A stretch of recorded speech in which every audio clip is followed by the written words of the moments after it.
What's going on, everybody? Welcome back to the channel, FACCI'S Cinema. Hope you guys are having a great Wednesday night. You know, I don't usually do Wednesdays, but my buddy Davey had a huge opportunity yesterday that I could not be responsible to be the one to hold him back from doing it. So I had to let him go.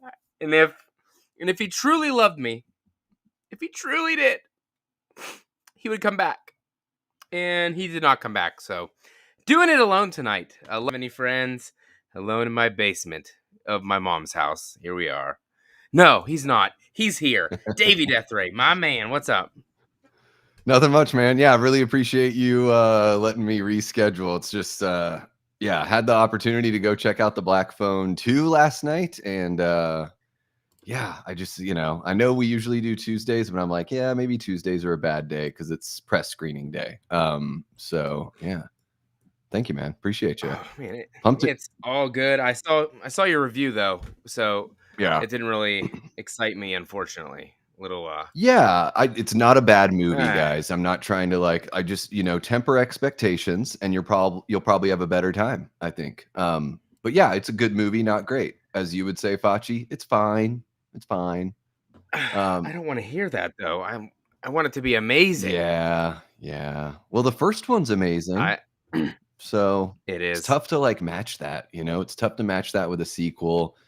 And yeah, they did a good job, but not a great job here. But I'm sure it'll do well, and we'll probably get another one. So we'll see. Damn. I know. I don't think I'm gonna be able to see it. Maybe things have changed. So I was supposed to go out of town for 2 days this weekend, but now I'm only going out of town for 1 day. So hopefully I'll be able to swing in and check it out because it was my most anticipated movie. So yeah, I'm just gonna lower the expectations. I've heard a couple reviews and kind of getting the vibes that it was fine, but nothing amazing. There's so much potential, and then the more I think about it, there's things about the movie I really loved, and there's just a lot of potential that I don't think really gets fully lived up to. But yeah, what it does well, it does really well. I will say, if you're a gore hound, this movie delivers a lot on that, whereas the first movie doesn't really. So this movie feels a little bit, it has more slasher elements. I think sometimes it breathes a little bit too much in the emotional moments, and those scenes could probably just be trimmed down a little bit, and the movie could just kind of flow a little bit better. But yeah, there are some elements that I really dug here. Really good performances, like the acting's top notch. So great music. Maybe this will be the one that I love that a lot of people just think is fine. That's what I think. That's how. Yeah. That's how it goes a lot of the time. Yeah, so we'll see. Matt Facci is perpetually unimpressed when anyone else likes the movies, but as soon as somebody is like, I don't know, Matt's like, it's my favorite movie of the year, and I don't care. That's how it goes. Hard Eyes, that was another one. A lot of people were like, Hard Eyes was fun, man. I love the shit out of it. Here's the thing: was Hard Eyes trying to break the mold and surprise everyone with this amazing movie, or was it just a fun throwback to a 90s / early 2000s whodunit. Like it had. Exactly. Yeah, I don't think. Yeah, Hard Eyes was fun. Mason Gooding is just really charming. So even in the Scream movies that he's in, which aren't great, like he's great, He, you know. So he is. He is. But we're not here to talk about this. We're yes, here to watch Halloween, The Curse of Michael yeah, Myers, not the regular theatrical cut. Davey was thinking we should dive into the producer's cut. And Michael, you are the father. yes. Woo! Unfortunately, Maury show, yeah. baby. They midsommar that shit and they helped push him in too, right from behind like Oh my this. It goodness. was incredible. Um, Both versions allude to it. The producer's cut does make it crystal clear. But I will say this for the folks that I saw, Nick there giving you that nice little boost about, hitting your next milestone. My buddy Nick from the Lost River Drive-In, your buddy as well. We talked yes, about this sir. on Hit the Bricks and everything, but just in case anyone missed that or has no idea who the hell I am or whatever, we're all used to seeing the theatrical cut, I think, for the most part. I mean, that's the cut it's the only cut that I even knew existed until like the early 2000s. And so the reveal of this producer's cut and getting a Blu-ray copy of it and everything and getting to sit with it, as we go through the movie, guys, I'll chime in annoyingly so to let you know the little differences. But this producer's cut is, if you're a huge fan of Donald Pleasance and of the Loomis character, you get so much more of him in this movie. He is way larger. He looms larger. Loomis looms larger in the He story. looms. You're going to get a score that's a little bit more akin to the original. You're going to get a visual style and an editing style that's more akin to the original. So it's not as like, it doesn't feel as mid 90s, I guess, the producer's cut.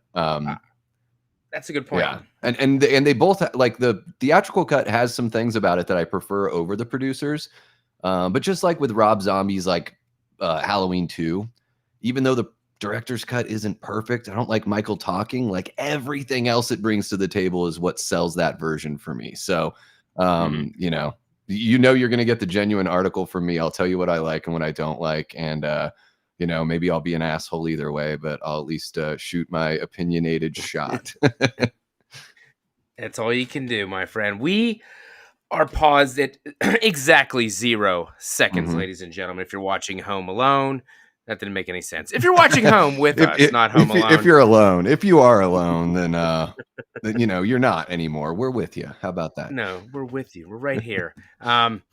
Let me see. And I was going to say the theatrical cut's probably I think it's a little bit shorter than the producer's cut, if I'm not mistaken, but I'm not entirely sure. Yeah, I don't know either because I know the producer's Let me cut. see. Man, when it gets to the end of the producer's cut, the end comes Yeah. really quick, and the end seems a little bit longer in the theatrical, but maybe it's kind of made up through some of the editing. But yeah, Yeah, the theatrical cut is only 88 minutes, and this one is an hour and 35. oh okay, So yeah, it's about 7 minutes longer or so. So let's count this puppy all right. down and let's see Michael do some shit. All righty, ladies and gentlemen, we got 5, 4, 3, 2, 1, play. All right. Dimension Films. A huge staple in the 90s for sure. Yeah, and this is before Scream and all that. So this is before Dimension was like Dimension. Yeah, really doing the thing. And I did not put the I didn't put the timestamp in because last time I did it, it was lagging behind. Oh, so I didn't shoot. bother putting it in. So Halloween 6. even the title card's different, right? Because the title card on the theatrical just says Halloween, and it's like stretches across the screen. Ooh, and then it stretches across. Right away, you can tell there's none of that weird,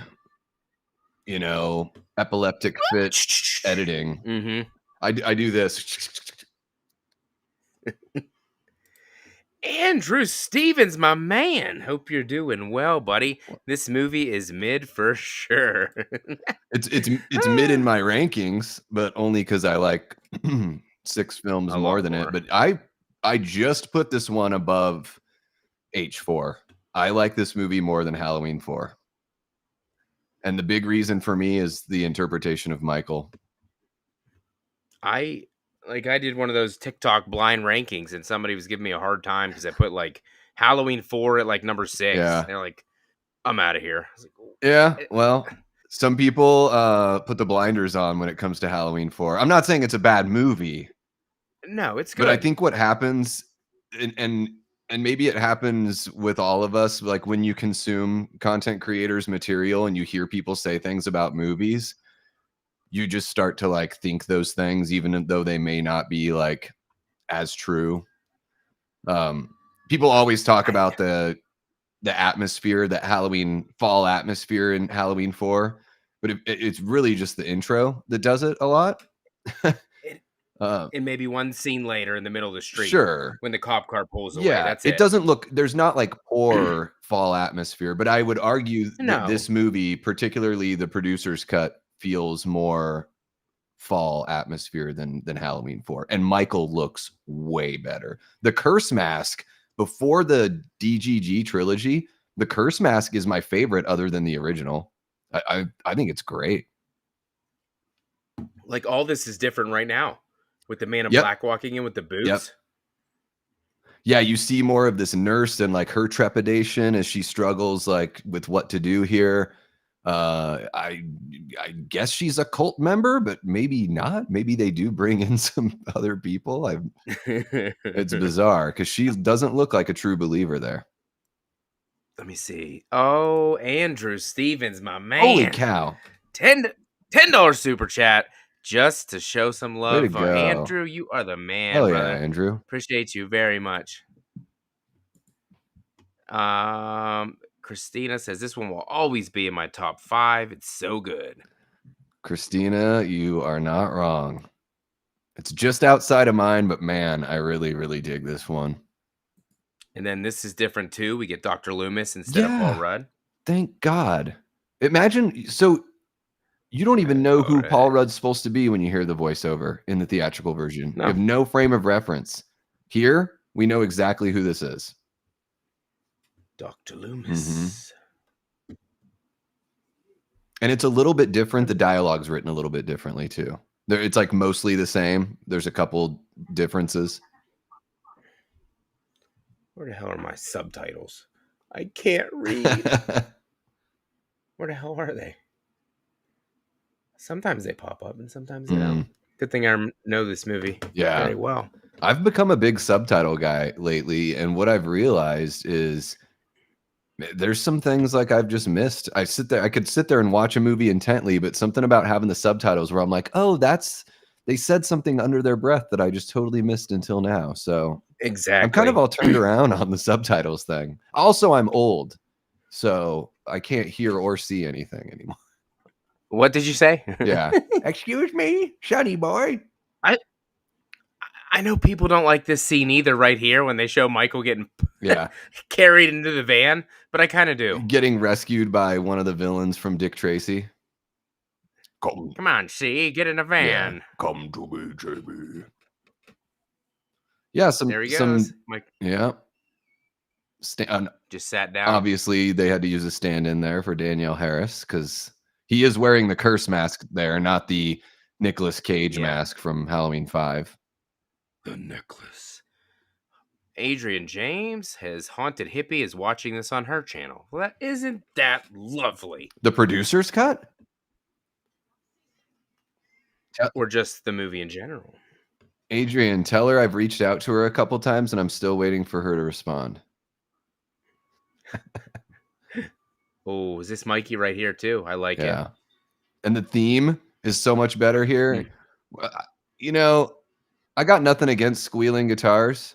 I just don't think it fits. I think it's so out of step in the theatrical. So I guess it's kind of a matter of taste. But I think the original theme brings a better amount of tension and is something about the squealing guitars is kind of laughable to me or makes me chuckle.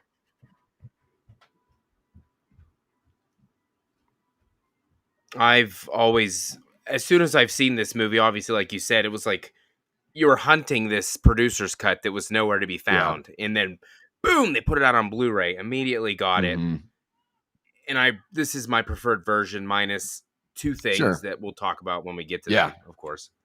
Yeah, I'm right there with you. There's a couple things from the theatrical cut I like better, but Neither movie has a good ending, really, unfortunately, or No. neither cut. So that to me, I'm just sort of like, it's a toss up. Like, people might not like The Rock's, but it's like having like green blood come out of the mask as the edits and the pipe kill Michael. Whatever. Dude, this Michael coming out of the shadows here is scary as shit. Yeah. There's a confidence in this version of Michael too, where you can tell that he's been doing this for a while. He's a little more like nonchalant and just matter of fact. Slams her head on the random spike. That sting right there is an original John Carpenter sting from the first movie. It is not in the theatrical cut, those stings. Yeah, and that is just so brutal. George P. Wilbur, man, God bless him. Like, to be able to, do Michael twice with a break in between, Don Shanks coming in with 5. And I think Don Shanks has a good look for Michael. He has nothing to do with the things that don't work for me in Halloween 5. But George P. Wilbur, man, for me, so much better in this movie than in 4. Just his overall performance and look and presence and everything. The way he walks out of that thing right there. Look at that. Yeah, he just looks more comfortable. Maybe it's not having the hockey pads and, just natural. And I know he's a little bit bigger here. I like a Michael that looks aged like that. Let me see. While she's, what are you doing in my truck, bitch? Yeah, there's moments like this with this guy's the gore with this kill that the theatrical cut does a little bit better, I would say. This guy's drunk. He shouldn't be driving anyway. Come on. What are you doing in my truck? He doesn't listen. He's terrible. Yeah, Dean talking about the blue lighting with the original theme. I see what you mean with that kill. Yeah. The theatrical cut, you see like his blood and his neck bones. It's a little bit, it lingers a little bit more. Yeah. While she's, oh no, this scene was there. Or maybe it wasn't. Going to Myers' house. This is the one where Danny sees the man in black in the corner. Yeah, and this is all, I don't think you see him in the theatrical cut. I don't even know if you hear the spurs. And then yeah, you see him in the corner here a lot more. Danny, like this, like that shot is not in the theatrical cut. And then also there's some really good stuff here with Kara and Danny. We get a feel of their relationship a lot more in the producer's cut. Let's see. The voice, man, Dave McRae. Yes. Yeah. Dave McRae's in the corner going. Dave, not again. We told you about this already. So all of this here, the Stay Away Monsters. This isn't in there. Yeah, and it's just really good. These are little moments that show like, hey, these characters have a true relationship. Whereas in the theatrical cut, it really is just like, I love you. I love you. And then they just nothing else. Go to bed, you asshole. Yeah. By the way, Danny, that Power Rangers doll, yeah, we got to get rid of that because that shit's weak, brother. Wow. I was never into the Power Rangers, but I think they got popular when I was in like 6th grade. So I thought it was like little kid stuff at that point. I'm a little younger than you, so that's probably why I like them. There were people I knew my age that liked it, but I was like, dude, really that?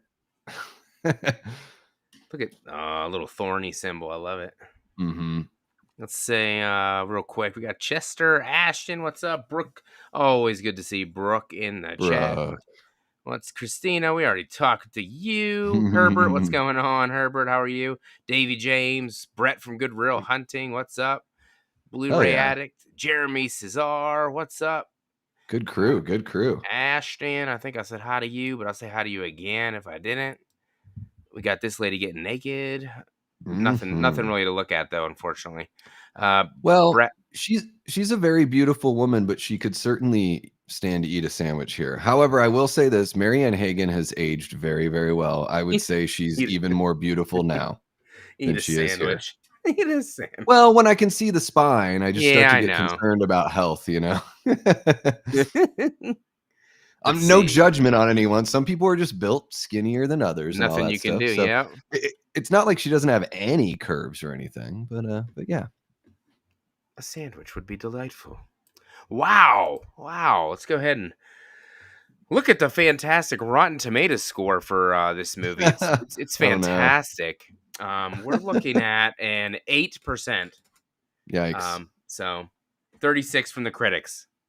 Yeah. Or no, I mean eight from the critics, 36 from the audience. So Wow. Yeah. yeah, pretty terrible. I mean, if you're comparing it to the greatest movies of all time, sure. I always try to like Of compare course. within a franchise or within a genre. Uh Um, huh. but Of course. I really dig this one. Oh, there's Paul Even Rudd. yeah. I was only 9 years old when he fingered my asshole. Yeah, his voice I, is so funny in this. It really and he's back. His screensaver's Michael Myers' face. yeah. It's Why would yeah. he have that? I don't know.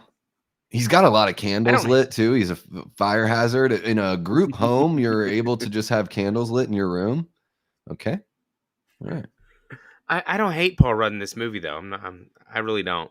No, I think you never know what decisions are the actors and what decisions are coming from the director.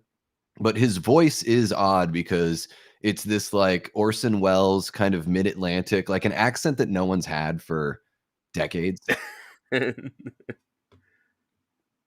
It's Dr. Loomis. He's just Yeah. hanging out, having a cocktail.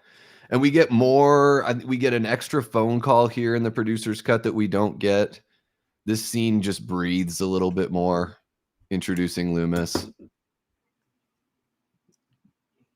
Because right now we're watching this, we don't know where we're going. Yeah. And then, boom! Cut off your husband's Blue do-jigger and become a national hero. A little Lorena Bobbitt reference there. Blu-ray says Paul Rudd is 56 now, and he still looks the same. He does. No. He's finally aged. It's okay, Blu-ray. We can talk about it. Finally. I don't know. Like I saw uh Death of a Unicorn. I was like, oh, at least he's finally aged. It's a relief to see. Here it comes. Not dead. Just very much Yeah. retired. Oh, he's so cute. I love him. And he brings it in this movie for being literally on death's doorstep. I think Donald Pleasance puts in a great performance here. Oh, what a night.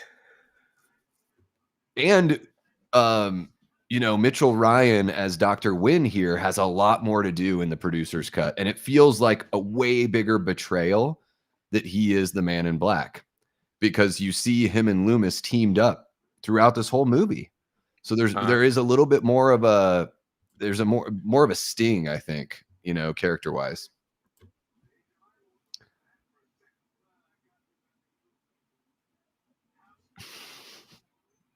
What a night. Yeah. He's just like, I'll grab your bottle. Here we go. Why don't you just sit down? I'm getting drunk right here. Yeah. Bushmills, though, really? I mean, don't get me wrong. I am Irish by heritage, but I don't like Irish whiskey very much compared to American. American whiskey's got a little bit more of that molassesy kind of, hint of sweetness. I don't know. Where are we going to stop? The bus station. Instead, we could have just drove to wherever. Can you tell me if a bus arrived from Pontiac last night? Sure did. So I don't know why that line just lives rent free in my head. And then Paul Rudd, like, I'm right there. doing this the whole movie. Like, I am creep looking over his shoulder, like Quasimodo pose.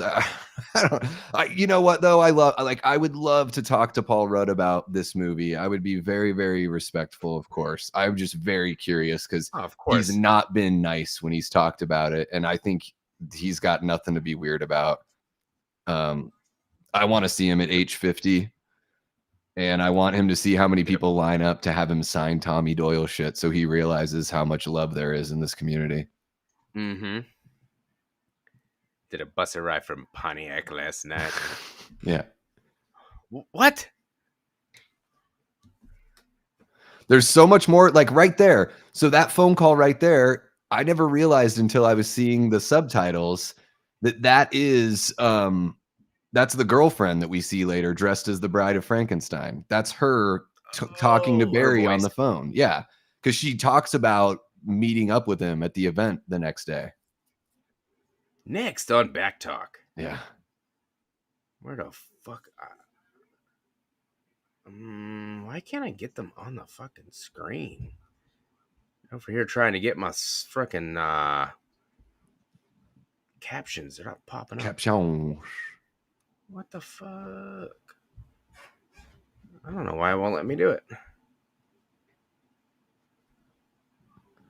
Yeah, Loomis is like, I'm not going to drink to New Beginnings. And dude just slams the shot and a half, just done. I'm not going to do anything you want to do. It's not nice to play Halloween pranks on me. Yeah.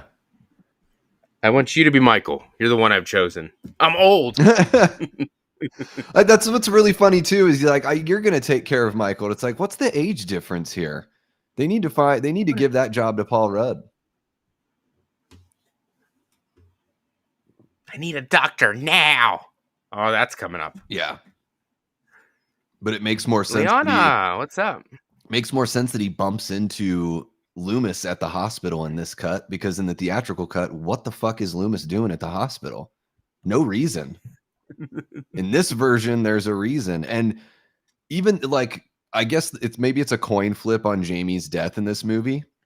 I like it fine the way it plays out in the producer's cut. It is like, if you're just going for the carnage candy, then of course you're going to prefer the theatrical.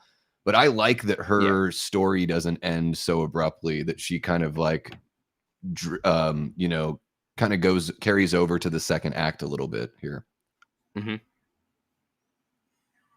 That's always a toss up too, if people like to see her death on the farm equipment or just getting, I think, stabbed, I think, and then she goes to the hospital. And then shot in the head in the hospital. It's brutal. You know what cracks me up too is we just missed there was just the part where Barry Sims is like, what is it, a full moon or what? It's like, dude, you're the one doing the radio show about Michael Myers, and you're going to Haddonfield the next day. Like, he's acting like, what did I do? How is this being brought upon me? Like, I'm not into victim blaming, but Barry, maybe you shouldn't have worn that outfit to the radio show. Brett Patrick, what's going on, man? How are you?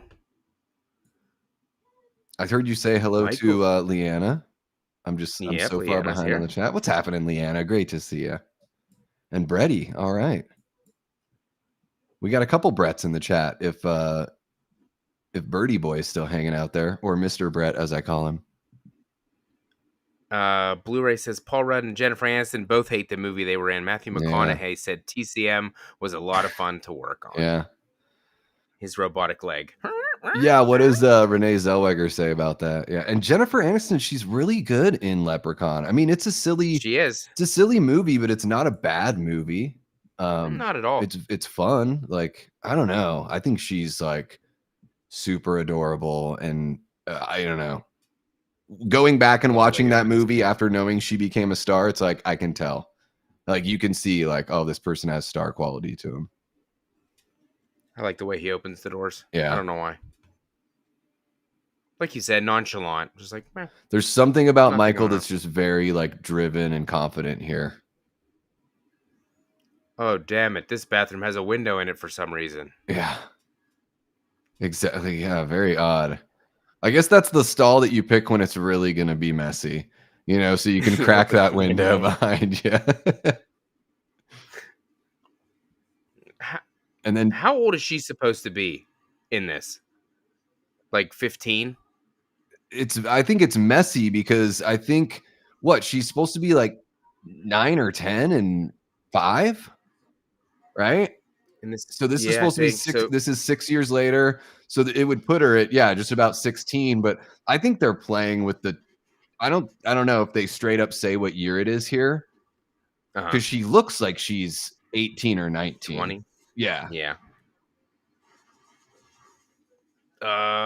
Courtney, what's going on, man? Did the Broncos win this week? Yes, they did, barely, but Yeah, the defense was fantastic. So sorry, Davey. I was rooting for the Commanders, but me too. Jaden fumbled it away. Yeah. Yeah, they both did a good job on that one. Yeah, you can't have 3 turnovers in the NFL and expect to win. It can happen. I think they outplayed them in the whole game, but turnovers Hmm. are going to cost you every single time, especially when you can't get turnovers of your own. In a rainy game, there was just as much likelihood that the Bears would have a fumble or something like that, and just didn't happen. I don't know. We won a walk off Hail Mary game against them last year, so I guess it's just the football gods Yeah. evening the scales here. Sucks though, especially to lose by 1 point. Courtney says top 5 scariest Myers. This guy, or asking the question, or no? Yeah, just saying. Okay. Oh shit! This is a lot different. Yeah. Yeah, there's a way back. Like Michael has. See, I'm telling you, there's more of a feel to the akin to the original.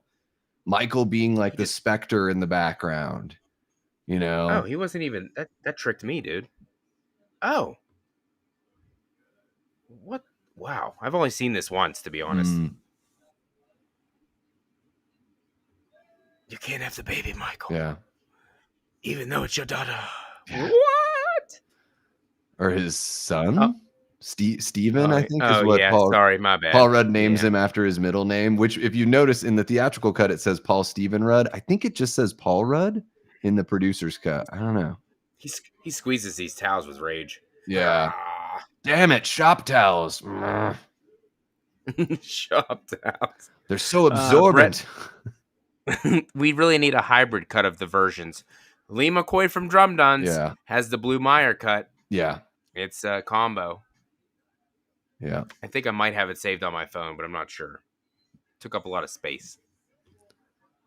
Bradford English, rest in peace. Obviously, rest in peace to George P. Wilbur as well. But man, Bradford Of English's course. performance here. I don't like the character, but man, this guy plays one of the greatest assholes in horror movie history in this film. And you can tell he just is. I don't know. To me, it's a really natural, believable performance. It doesn't go too over the top. It's not Ronnie from Rob Zombie's Halloween or anything. And look at this. Look at this fall atmosphere. You're telling me H4 has it What? over this movie? Come on. Look at that. Wet ground, leaves all over. Man, Salt Lake City is a great stand-in for anywhere America. I tell you, this looks gorgeous. And we don't have little kids singing a song. Yeah. Jamie's an orphan. Jamie's an Yeah. orphan. My son was watching it with me. He's like, man, those kids are assholes. Yeah. I was like, I know, right? They're relentless. But then they hang out with her later and go trick or treating. They're like, cool costume. And I'm like, really? Her costume I'd be like, sucks. No, I'm just- it did suck. His wasn't any better. Yeah. Plastic Frankenstein mask or whatever he had. That's just what we had in the late 80s, though. Why'd you fucking bring me to this hospital? Yeah. I wanted to go to the club. Damn you. It's the rage, the force. He's man. Donald Pleasance is just so good in this. That's what breaks my heart about the theatrical version is I just think the not enough. The great performances are just not, you just don't spend enough time with them. Courtney says if Paul Rudd joined the DGG trilogy, it would have been 10 times better because they would have wrote a better script for each film. So if you hated Ends, blame it on him.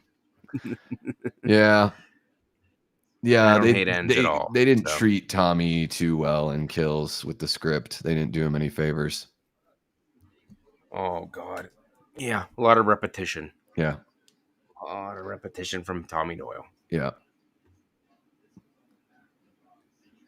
It would have been weird. I think bringing Paul Rudd, in a way, it would have been cool. But in another way, it's like, so it is connected to Curse or not? Because they didn't want to. Danielle Harris wanted to come in and play her daughter, and they didn't want to do that because they didn't want it to be confusing. Confuse people. Here's another added scene here where they're making the drink. The stomach, the stomach pounder. Yeah, and he's talking about my boy Barry Sims. But even the hospital scene, the one that we were just in with the receptionist, they utilized some of that in the theatrical cut, but they cut Uh-huh. like she's not on the screen, and they had like additional dialogue that they recorded to like have her say, "Oh, she was killed in a farm last night" or whatever. Yes. She got ran over by a cow. She's fucking Yeah. terrible. Hit Me G, that's not in the theatrical. I don't Yo, think it yo, is. yo, happy Sanjo. What's up, Coy? Hey, what's happening, Coy? This guy. Keep forking her the cash. Yeah. He's like generic blonde John Goodman. Is who he is. Well, Mom. Yeah. This guy acts like he's so mistreated. It's hilarious. So she's supposed to be. If she's in college, so, Yeah. oh wait, no, she's a kid. That's hard to say. I don't know. What do you think she is? Like 19, 20? No, I don't think so, because Older? I think she's supposed to be like mid-20s. Because he says something about here that she disappeared for, what does he say? 7 years? 5 years? What does he say? 5 years. Yeah, you're right. So maybe 23. Like she left when she was pregnant at 18. Or I don't know. She had Danny. Like Danny's what? Like 8 or 9? 9 or 10? I was going to say 8 or 9, yeah. Yeah. So yeah, maybe she is like 25 and she had him like as a senior in high school. F. Bass, my man, says 3 guys played the Shape in this movie. I knew it was at least 2. Yeah, Michael A. Lerner. I don't know though about the is that true with the producer's cut as well? Because I know Michael A. Lerner did a lot of the reshoots for the theatrical cut. Uh-huh. I don't know about the producer's cut. Who's the third person? Backhand Steve.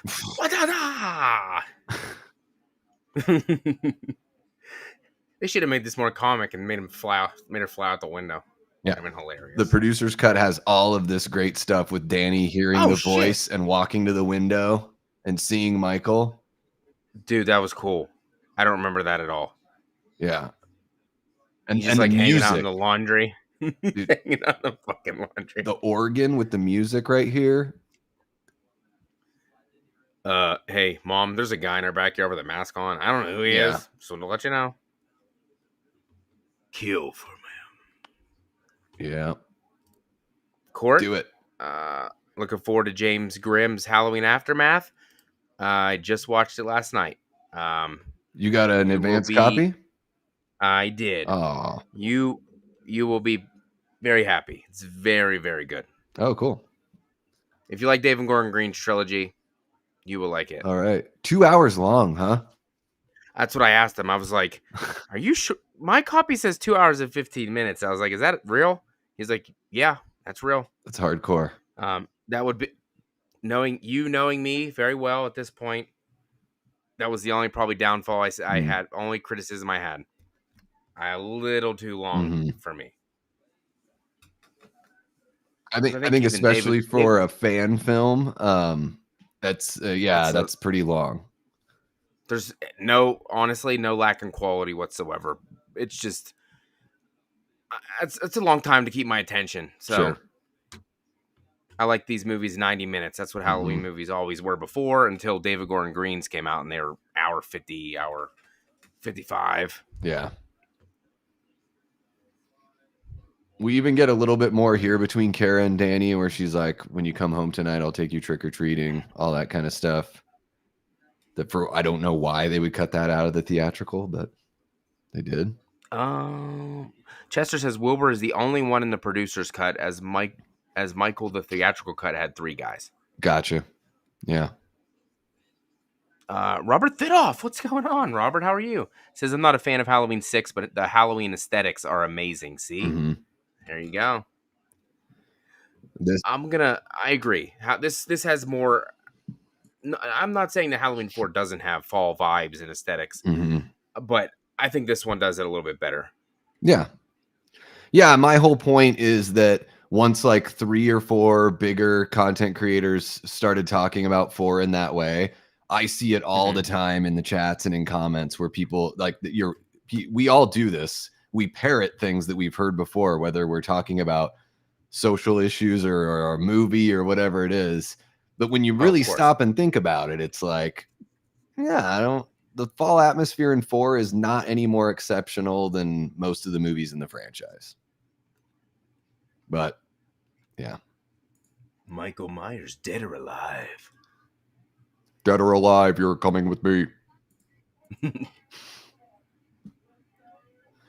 Oh, Tommy's outfit here. I got to talk about it. The utility pants with the very, very tight thermal tucked in. It's a bold choice. Tucked. It's a very 1995 choice. So for anyone that wasn't, tucked in shirt, baby. Let's go. Yeah. I mean, this was like right in the heart of, I think, so 95. So I was in 8th grade when this movie came out. So it's so funny to go back and watch these movies and think about fashion at that time. It was an odd time. The middle of a decade is always a weird time for fashion. Can you tell me if 24 of you here right now? Appreciate that. Holy cow. Hell yeah. I don't know. I appreciate you guys. Thank you very much. Did a bus ride from Pontiac last night. Sir, I can't understand you. Yeah. Sir, is that a mid-Atlantic accent you're using? I thought that was something we only heard in The Simpsons.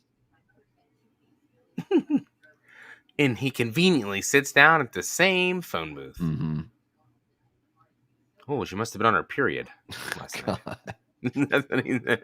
Paul Rudd has just got "Don't Trust Me" vibes going on this whole movie. Like, he's the one with the van. He's like watches you while you sleep kind of vibes,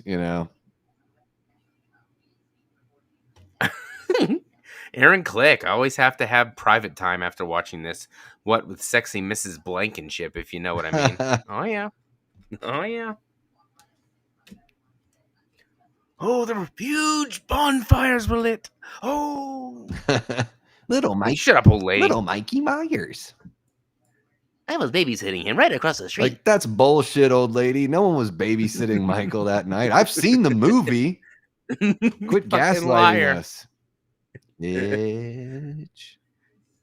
He got that vampire. What is that? His pendant on his chest? Yeah, that's some sort of. Is it like a Celtic cross? I think that's what it's supposed to be because he's all into the runes and shit like that. Hey, Paula, what's up? What's happening, Paula? Just found a baby behind door number 1. A baby in a locker. It didn't cry until right now. Like, I wonder how much I can sell this thing for on eBay. I hate babies. I'm gonna leave you here. That baby would be terribly hungry. I don't even know. Could that baby survive? Maybe they could. Maybe it could. MAGA Cat, what's going on? What's happening, Davey, MAGA? The opening alone from H4 has more fall mood atmosphere than most. There it is, the opening. Yeah, that's all people say is the opening, and you can't back it up any further than that. And the opening is just the opening. It's the very first thing we see in the movie. This movie has more atmosphere than Halloween 4, for sure. And we haven't even seen all of it, but we've seen some great atmosphere so far. And yeah, and I don't know, maybe it's just because of where I grew up, but I would imagine most people kind of have similar fall weather, I mean, where I grew up, it was really rainy and cold. I think one time it had snowed before Halloween, but that's pretty rare. It's his mark. Yeah. Michael Myers is my business, motherfucker.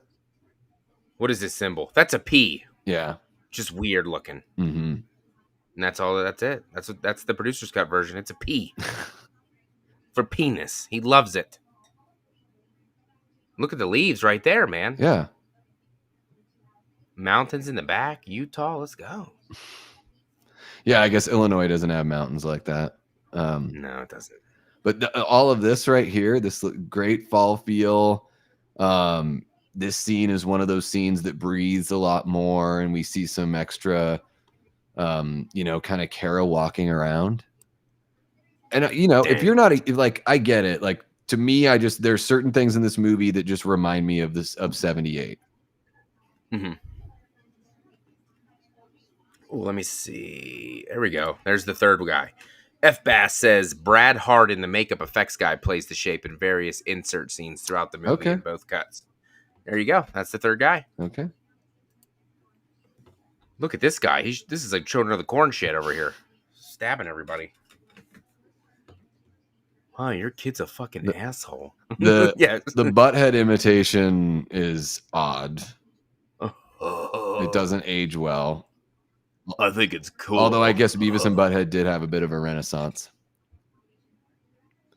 Hey, Beavis. Oracle 684. What's happening, going Oracle? on? I am from Illinois. Are you? Well, there you go. Never been to Illinois. Never been there. I've been to Illinois. My brother played for the Cook County Cheetahs back in the day. You never play cards with those assholes. Cheetahs cheat. They do.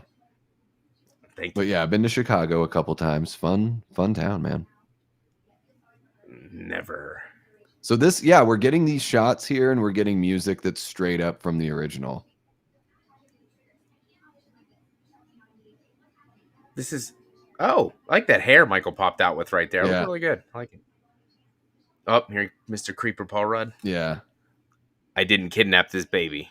Or did I? Yeah. I need to see a doctor now.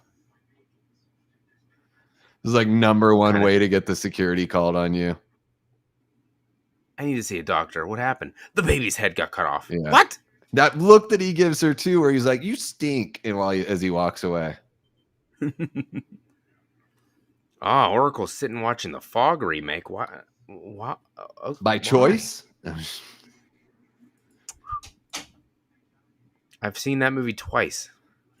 That's it. I didn't think it was as terrible as everyone says, but I'm not going to watch it again. Mm-hmm. Oh, Jamie Lloyd. I yelled at that little girl once. It was exciting. Leave the little girl alone. I thought she was going to hug him. I was like, what are they doing over here?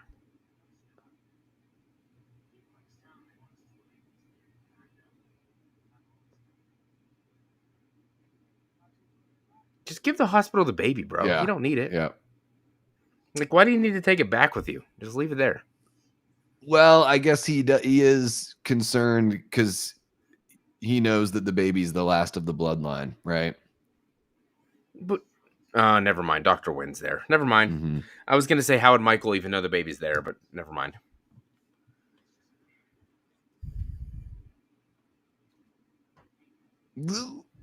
They really did call the security on the guy with the baby, asking for help. Look like this. Yeah. That look, dude. Why are you looking over your shoulder like that?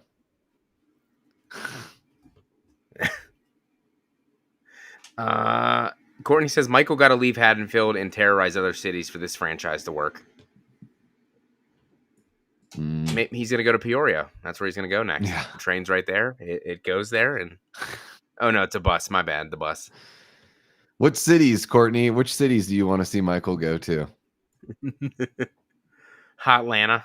Yeah. And I will say the Myers house in this looks similar to the original. Yes, it does. They did a really good job on that aspect of it. Yeah. Compared to 5 with the Gothic mansion. Yeah, you can see how it's a similar like setup of a house. Yeah. Oracle, yes. We are watching the producer's cut. You know it. They're getting drunk, drinking Corona Extra there. Good night. Good job. Man, this mom has like got the most mom outfit ever here. The like pleated mom jeans that just like, it reminds me of the SNL mom jeans commercial. Did you ever see that back in the day where they're like, because you should have jeans that say, I'm not a woman, I'm a mom. And like, it just, this outfit's doing you no favors, Deborah. So it's hideous. Michael in Hawaii, says Davy James. Well, let's see how that goes.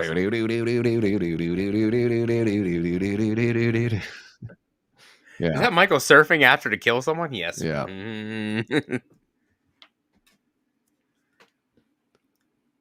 Michael should have hit somebody with that iron like they did in Valentine. There you go. Or like in Home Alone when it falls on dude's head or dude's face. Yeah. Yep. And nobody dies in those movies, and they'd be dead in 5 minutes. Courtney says Pittsburgh. Pittsburgh. Why is he going to Pittsburgh? Goes to the Monroeville Mall, starts killing zombies. Kansas City, Salt Lake City, Boston, Buffalo, just anywhere. Cheyenne. There's got to be a reason why, right? So, I mean, Michael in Canada. I think they should reboot it whenever they're ready. And there's a gentleman that put together a really awesome black and white pitch animatic back in like 2010. Federico D'Alessandro. I don't know if you guys have ever seen that pitch animatic. It is, I think it's up on Vimeo or something like that. It's really good. Mm-hmm. Like that's how I would want to see Halloween rebooted.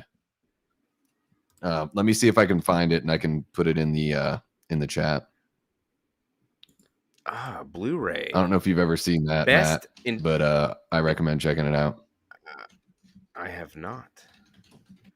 Best in terms of cinematography, what are the top 3 Halloween movies? Cinematography. It's the big C word, my friend. The big C. I know some people don't like using that word. I don't know. What else do you want to call it? Director of photography? The first movie, obviously, right? 78. I don't think Halloween 2 looks bad. I mean, I know it's still Dean Cundy, but it doesn't stand out to me as much as the first one. The third movie looks really good. It's also Dean Cundy. I don't know, man. 2018 has got really, really good cinematography. I was going to say Halloween Ends. I know it's probably a hot take. Ends is great. I mean, they all look really good. It's a force that grew inside. Okay, I know the chat's flying, but I'm going to post that Vimeo link. This video on Vimeo is really good, guys. It's a really cool. I think it'd be a cool way to bring him back. I saved it to watch it after. Like this stuff is so condensed in the theatrical cut. You don't get as much of Loomis. Oh, here we go. Sensitive to it all. Reboot in 78 for the 50th anniversary. I'm not going to be surprised at all if we get a new movie in 2028, the 50th anniversary year. Yeah, wouldn't be shocked at all. Something's got to happen that year. It can't be Jamie Lee Curtis though, right? So if something's going to happen, that means that like we should hear something by next year if it's going to happen in 2028, or they will announce a new movie in 2028. I don't know. Well, like Michael going to be standing in the back behind the mom. I like it. Oh, there he is. Without a sting in the theatrical cut, they do like a there, no sting. F. Bass says 78 H2O in 2018. Courtney says H2O had great cinematography. Chester, did Cundy do H4 or someone else? Somebody else did that one. Cundy did the first 3. Oh, Courtney, yes. The junkyard scene. Woo-hoo. Beautiful. I'm saving the DGG trilogy to closer to Halloween, and I'll watch this. Yeah. I'm going through the series right now, and I've gotten through Rob Zombie's Halloween 2. So that's it? Or you've watched all the way through there, yeah. Okay. Man, and she fucking knows something is up here. You knew. Yeah. And you didn't tell us, John. I always think of the scene from Jaws where Miss Kintner is like, and still my son is dead. Because she says the same kind of thing. She says like, you knew. I just found out that a girl died here last week and you knew. This is all new in the producer's cut. I can rewatch every one of these. Well, not Ends. Wow. Okay.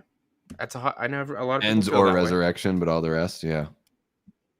I won't watch Resurrection either, unless it's on like AMC Fear Fest and I just happen to stop on it. I'll keep it on. But I watch it every, yeah. You I know, I'm bitch. such a bitch. Yeah, you little bitch. But I don't so MAGA, I guess I would just say, whether Michael's being disrespect to the shape, I could see somebody saying disrespect to Michael Myers, but Halloween Ends, the whole point of the movie is that the shape is kind of picking and choosing and changing vessels. So is it the disrespect? Going So there's not away. really a disrespect to like the shape because Corey becomes the shape essentially. And I guess Michael Myers takes it back. That to me is the confusing part of Ends. Is Corey getting killed by Michael essentially is the confusing I'm thing. taking it Yeah. back. I'm taking it all back. Oh no, Deborah about to get axed in the face. She's kind of pinned, obviously. I've got the shirt here. This moment, look at that. There it is. I love it so much. He gone. She gone. House of a Thousand Yeah. Shapes. Rob Zombie's next Yeah. movie. Yep, exactly. It's back. He's coming. He's coming. Oh yeah. They should have got Dave McRae to do that instead. Well, they wanted to get Howard Stern. I think it was written for him. And he said no. Yeah, he's like, nah, I'm not ready to make my movie debut quite yet. Rob says there needs to be a Halloween convention in Utah like what they have in Pasadena every year. I'm surprised That'd they be don't have cool. one in Utah. Yeah. Yeah. Liana says Michael is suddenly hit with high blood pressure and joint pain when the shape leaves.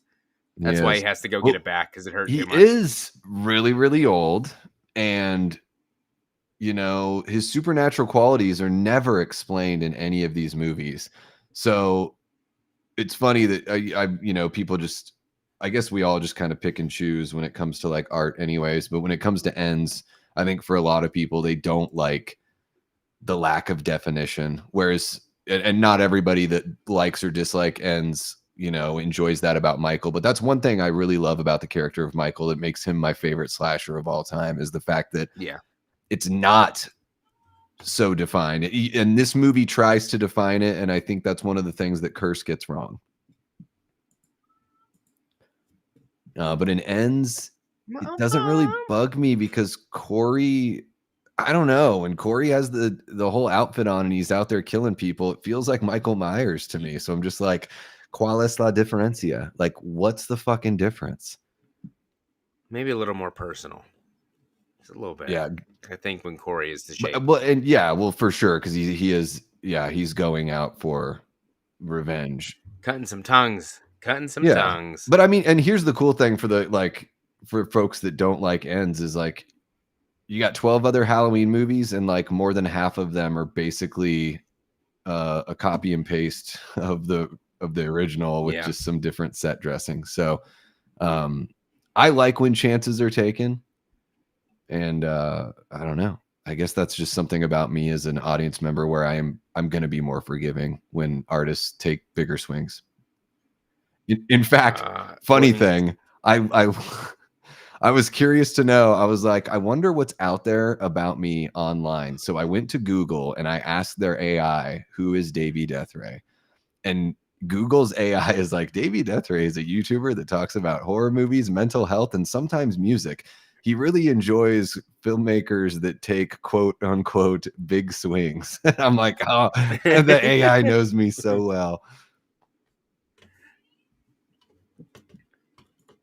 How many Halloween 3 fans are out there? Should it even be ranked with the others? I love Halloween 3.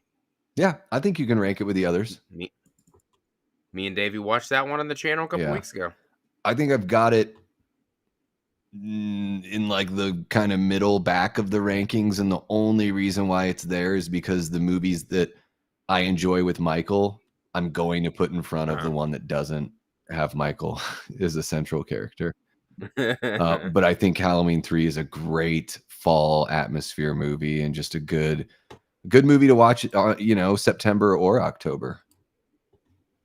And a movie that I think is inspired quite a bit. Like when I watched Stranger Things, that first season of Stranger Things, I was like, this is taking a lot. Everyone was like, oh, it reminds me of Stephen King and the Goonies. And I'm like sitting over here thinking, well, this reminds me of Halloween 3. Because like the sheriff character or whatever, the David Harbour character is a lot like Dr. Chalice. He's like this drunken, broken man. You know, you got the secret organization in a building, like trying to hide what they're really doing and what's really going on. So yeah. And the music, I mean, the music from Stranger Things, I get the Alan Howarth, John Carpenter vibes for sure. Erica, what's going on, Erica? Hey, what's happening, Erica? Nightmare Files, what's up? Hell yeah. Look, this is my new friend Tommy. I don't even know him, but he's in my bedroom. Exactly. Not a big deal. Inappropriate, Paul Rudd. He has a baby, so he's not touching me. No, not at all. We're playing Power Rangers. It's exciting. Look, this is 1995 and this kid's on a video game. Yeah. It's not any different than today. Nope. You don't give a shit about people. It's just crappier, the game, yeah. It's a Game Boy game that's making the sounds of a Tiger Electronics game. So, incorrect. She should know her kid's okay, right? She'd be like, oh, you were the guy that was like watching me change. Okay. You're probably not interested in my kid then. When they drive by the house, I totally missed that earlier. When they drive by the house and Tim's in the back, like shivering his ass off or whatever. And Tommy's standing in that window like he's Michael Myers, like hands just limp at his side, just like staring like, Tommy, you got to know the optics are not good on this one, bro. No. Yeah, Court, you're not wrong. If Halloween Ends would have connected to the Silver Shamrock, we'd still be talking about that shit today. Well, and that was an ending that they had. I don't know if they ever filmed it, but Jamie Lee Curtis like confirmed that was an original ending. Would have been dope. Maybe not Silver Shamrock per se, but a mask factory printing off Michael masks. Yes, and I've heard people. I think it was Barry from Wolfman's Got Nards. Great shot of Michael right there. Like I love the cinematography here and the shot composition. You know, I think Barry at one point was like, well, the Michael mask can't be a Silver Shamrock mask because he's wearing a different mask when he kills Judith at the beginning of the first movie. And I'm like, well, who's to say that wasn't also a Silver Shamrock mask? Yes, you know, like he could, and that makes just as much sense as a cult of Thorn. And it ties into it because the cult in Season of the Witch is a Gaelic cult, and this cult in this movie, those runes that they show, I think those are Gaelic as well. Nightmare Files, Curse of Michael Myers is a pure 90s movie. It sure is. Yeah. It's we're about to get there's something about these movies that were made, I'm going to say like 93 to 95 or maybe 92 to 95, that like Candyman, Wishmaster, Warlock. Oh yeah. Like, I don't know. There's something about them that's they got a different feel and a little bit of a sexiness to them. This is totally different here. This black and white sequence through the hallway. Yeah, there's some strange shit. I don't, whatever. They're taking some chances. All up in her face. But it's funny because a lot of people, when they talk about this movie, there is discussion of Joe Chappelle, the director, and certainly questioning his ability because we've not seen a career from this guy. However, I will say that when you watch the producer's cut, you're like, oh, this, at least to me, and it's just an opinion, I feel like this looks like a more well put together product. Michael's just hanging out in the corner. Yeah. I can turn around. Did she say don't let him army? Oh my gosh, this is disgusting. Michael, get your white ass over here. Get your white ass over here. How are we for sure that it isn't the Man in Black's baby? Oh my gosh, sniper rifles. They never confirm. It's just Kara that says the baby is yours. Like, how the fuck does she know? Like, what is she does she work for Maury Povich and she knows who the father is? You are the father, Michael. That's the scene that I want to see right there. You are not the father. And then Michael gets up and celebrates that he doesn't have to pay child support anymore. The Rocks. Are those rocks or are they just really old donut holes? I thought it was like charcoal. I was gonna barbecue this evening, but I changed my mind. They're very like well-rounded. Like, are those what kind of rocks naturally come in a donut hole shape? The runes. The runes. The Nightmare Files. I think the early horror '90s still had a bit of the '80s in them. '96 and beyond was Oh, completely sure. different. That's the way it is at the beginning of any decade. There's fashion, art, all that. It has that blur into the next decade. Like I was born in '82, but when you look at pictures of people in the early '80s, it looks like the '70s still.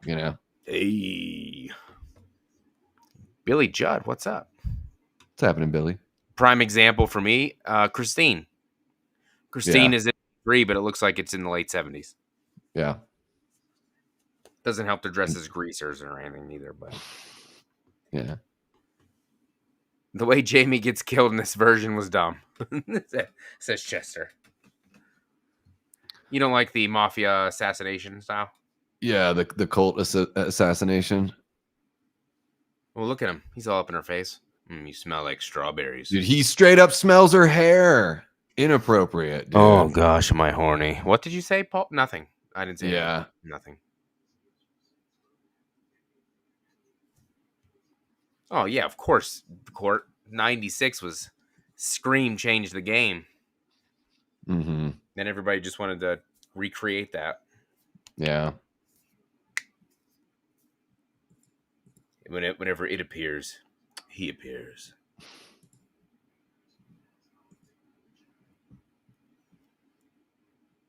Oh, it's crazy sauce. Like it'll be passed on to your kid, like it's already being passed on to him right now. See, and no offense, like to people that hate Halloween Ends, like they were doing this crap well before Halloween Ends, like passing shit to each other, but Yeah. Whatever. It was in the past, so it's cool. But Halloween Ends did it, so that's lame. Yeah. I've said this a couple times. If you're an Ends hater, take that discernible eye and go back and watch the other sequels. Watch H4 with the same amount of critique as you have for Ends. And you'll just end up ripping H4 apart because it's a fucking mess. And if the only thing that's saves it for you is that Michael's not disrespected, I don't know. I think he kind of is because he looks like a goddamn joke in that movie. Once he has the bandages, got rid of the bandages, it's ugh. Will tear your soul apart. Yeah, I think Michael is just as disrespected in Halloween 4 and 5 as he is in Ends. It's just a different way. What? You don't like Michael wandering around the bushes like an idiot in Halloween 5? I ain't doing nothing during the day. I ain't doing nothing over here. Yeah. With a mask on in the woods. Floating down the river. Wee! With his fucking life vest on. Yeah. He's so pointy right here in his shoulders. Not to say that those movies don't have their moments. I think that Michael works in some, like the Meeker House sequence in 4 is great. Oh, beautiful. And the Brute Mask sequence in 5, I really enjoy that with Tina in the car. Oh, long time ago. Oh, great bonfires were lit. Yeah. This chick like used to date Connell Cochran. Okay, here's a great sequence as well that shows off some of the mood and atmosphere. And one thing I didn't notice until I watched this movie last week, did they go back or did I already miss it? Damn it. Paul's walking like a creeper. He was. So if you look in the background, you can see Tim and the girlfriend come into frame here. Maybe I did already miss it. I might have missed it because the man in black's there. Or it's Barry. It's Barry. Well, I love when the boogeyman. I love when Michael's outside that window with the lightning. It looks amazing. Mm-hmm. Good night, Mrs. Blankenship, you psycho bitch. I'm going to bed right now. She's lying right here. This is all slander. Yeah. Little Mikey Myers. You weren't babysitting him, you liar. Well, she was doing a terrible job, if she was. Yeah. Lies. Denise Richards was going to play Beth. Interesting. I'm breaking Ashton's heart here. Yeah. Poor guy was crying with a ponytail. Who was crying with a ponytail? Oh, Michael in part 5. He was. Yeah. Courtney Dude, got a Don side note. Shanks is side note sickest for okay. When he comes out looking like a witch, the pointy ass nose. It's a good look. I like the Should we? way yeah, a multiverse Michael movie. I mean, I'm not gonna lie. I'd watch it, but no, I don't think so. I think that stuff's better for comic books. Same goes for crossovers. I don't know how often you get asked about that, Matt, but people ask every now and then on the channel. They're like, Want to see? "Hey, Davey, would you want to see Michael crossover with anyone?" And I'm just like, I think No. crossovers are like so gimmicky on film, and I think they're really fun in a comic book world. Yeah. Like, I don't hate Freddy versus Jason, but it doesn't like I think that one's enough. I don't think we need any more of these in a movie form. That's a good question, Nightmare. Which franchise has the best part 4? Friday the 13th. Probably.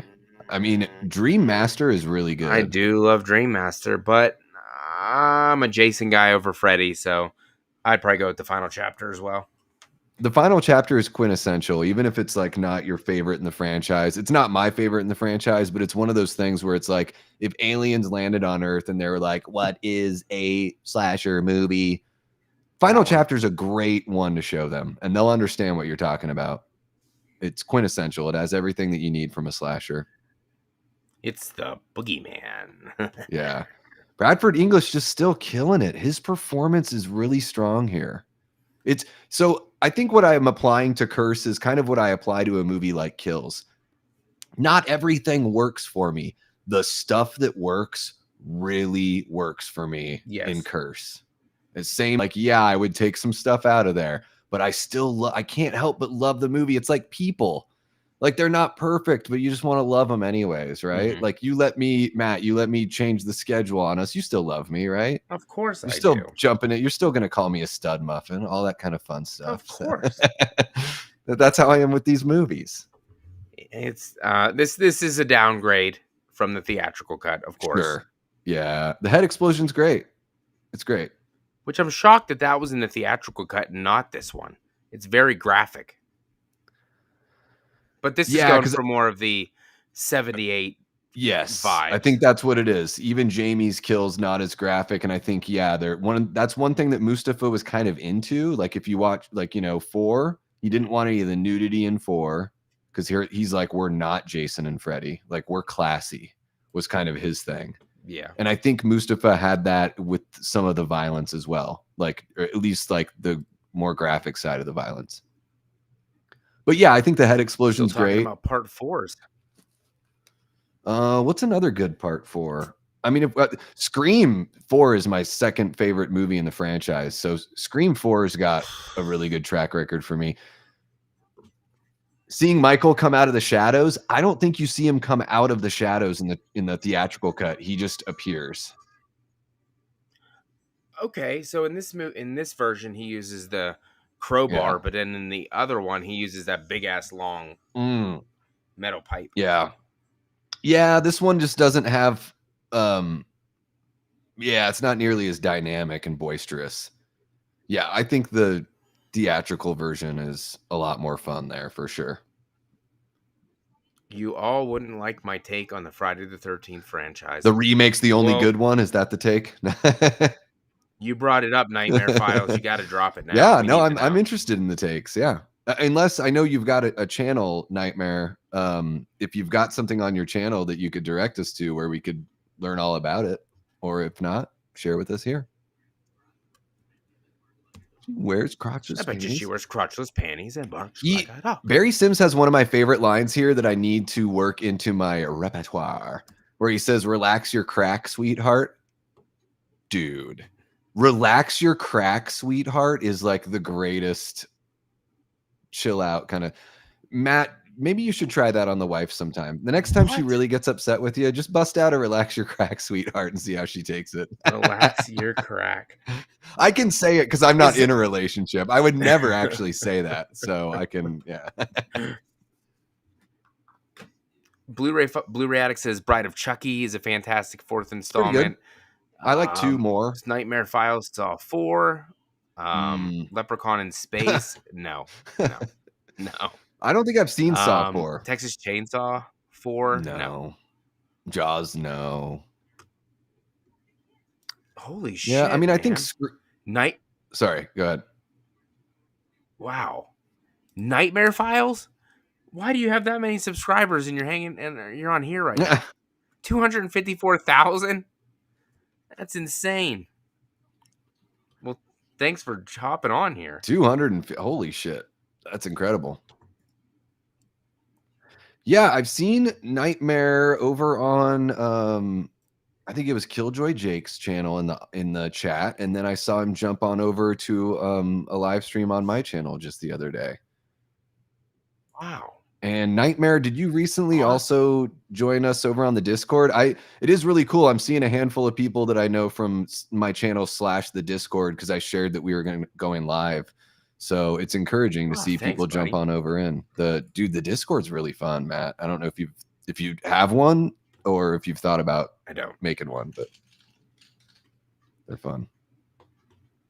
I tried to I did sign up for a Twitter or X or whatever, and I was gonna try to stream over there, but you gotta pay for it. So I was like, yeah, Twitter makes you pay. So I just started doing something where I'm streaming on Facebook at the same time, but I just started that.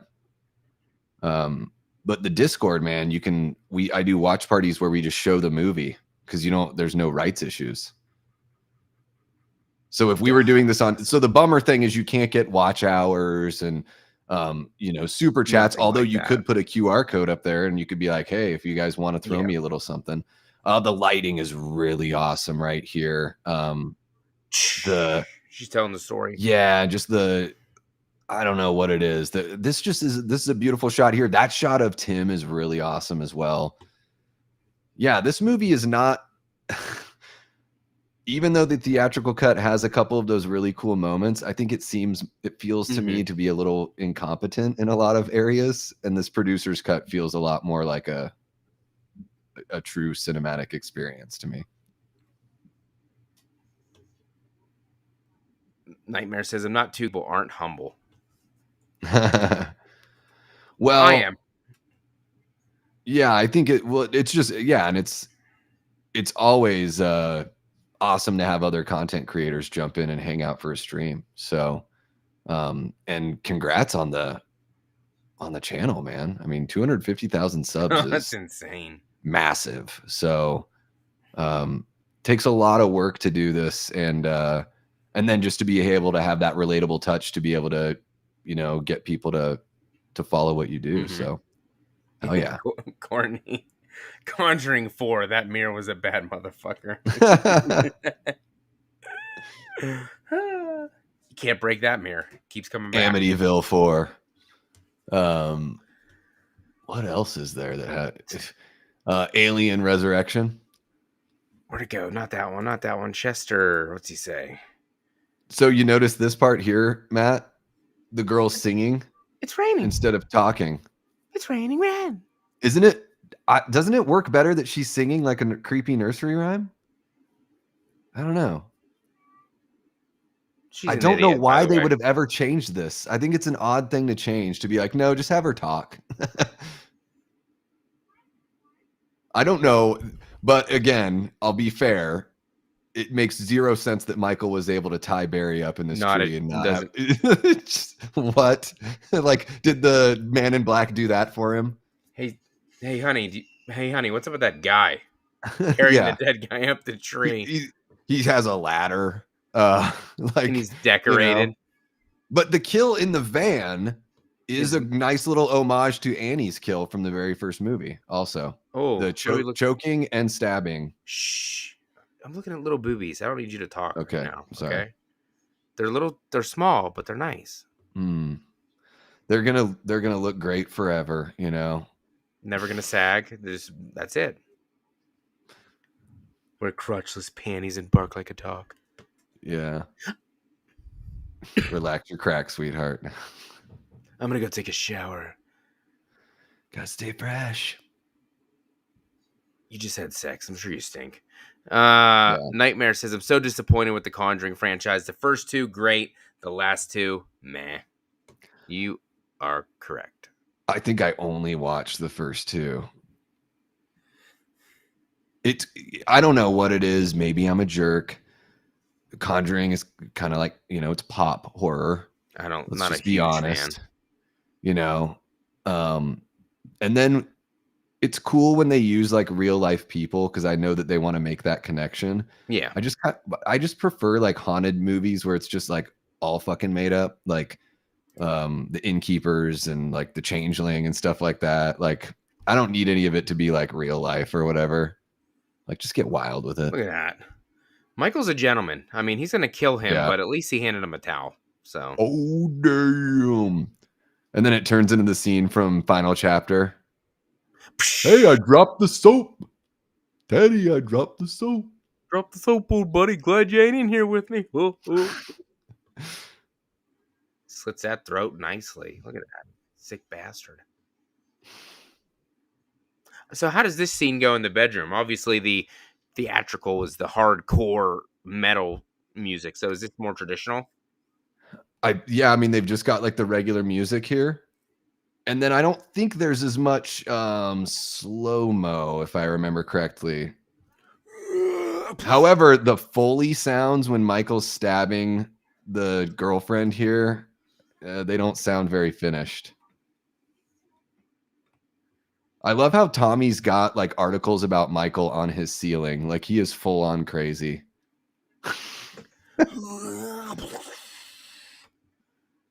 He walks in all I want you to listen to me. I watched you guys have sex and it was super vanilla. You guys need to try some new stuff. I don't care that you did in my room. Actually, that kind of works for me. I see what you mean. Those stab sounds were very like So I'll be fair. I'll talk shit about a movie that I love. I'll still, I see what you mean though. Like in the theatrical, it's that freaking super slow-mo. This one didn't do that. I don't know why I'm a weird slow-mo for me is very like you better use it right. It's kind of like a jump scare for me. Like it's really got to be used well. I noticed, what was it that I was watching? Oh, Resurrection. I just watched it last week. There is so much slow-mo where it seems like they use slow-mo just because the shot wasn't as long as they wanted it to be. And so they just wanted it to fill more time. But I noticed like, oh my God, slow-mo at the end of all these shots. It's bizarre. And at this point, I'm just like willing to let Danny go if I'm Kara. He's some like... It's his fault. He's some wussy, like backwards hat wearing kid that likes Power Rangers. Just chalk it up to a loss and tax write off. Chester liked the theatrical cut kill of Beth better. Than okay, see, and the slow motion works better for Chester. Yeah, it is really all about like just what your individual taste is for these things. Yeah, Resurrection is like watching a fever dream. Tyra Banks is in this movie? If someone were to ask you what your favorite horror movie is, what's your answer? Are you going to, if you ask the question like Ghostface, what's your favorite scary movie? I don't... Showgirls. Yeah. I think The Thing is like, that's the one that like kind of stands out to me when people ask that question. So this is going to be different too then. When she moves the sheet compared to the theatrical, probably. Yep. Different. Theatrical, they do that like screaming thing. Yeah. They do a whole bunch of weird audio dubs. Yeah. Danny, why are you sitting in there like a creepy kid? It's my room, Mom. Yeah. It's not a big deal. And why were they banging in her bed anyway? It's pretty messed up. It is messed up. Because it's Judith's room, I guess. That's why they did it there. They had that coming. They had that coming. Look at him waddling down the hall. Doo-doo, doo-doo, doo-doo. He does have a little bit of a rock back and forth. I like it. Right. This shot here in the hallway coming up, where it's like the low angle shot, and he really looks like he has a big belly. But Like this. I love it. I don't know what it is. Yeah, he does like the Borat King of the Castle, King of the Castle. Don't worry, your mom's gonna come down and see you in a minute. He takes forever to figure that door out, doesn't he? What the fuck? Like, he doesn't do anything about the door until right now. You know? There it is. There, yes. Give it to me. Give me that. Then he fucking hits him down the stairs. They try to do that same shot in H2O with the weird like horns that they have in the orchestra there, and it just doesn't work. Kara's smart, dude. In his own house, he didn't even know. He didn't even think to look over there. What an idiot. What a dink. Courtney, is Ghostface officially on the Mount Rushmore now? He is for me. I know he's not for a lot of people, but he is for me. I think so. I mean, I think he's been up there. Leatherface, I just don't think the franchise is strong enough or consistent enough. He's not the main guy. I mean, he is, but he isn't at the same time. Yeah, like I love the first TCM is like what it's all about for me. Oh, let me go back to here. For me, it's. I mean, originally it was Halloween all day, every day. Mm-hmm. I think it's more of a 3-way tie for first now for me personally, between Halloween, the original Scream, and the Lost Boys. If I'm being honest.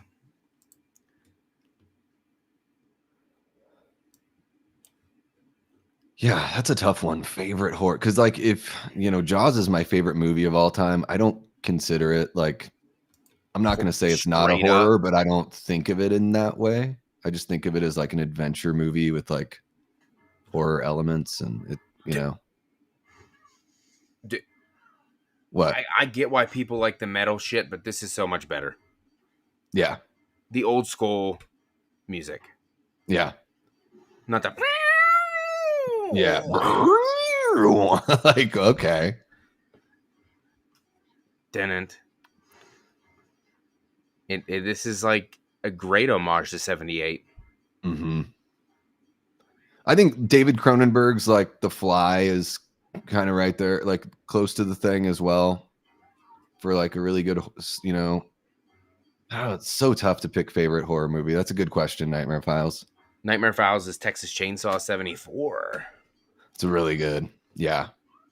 Davey James. That movie, feel like you got to take a shower after TCM. Alien was his favorite for a long time for Davey. Alien's really good. Yeah. Is Buffalo Bill considered a slasher?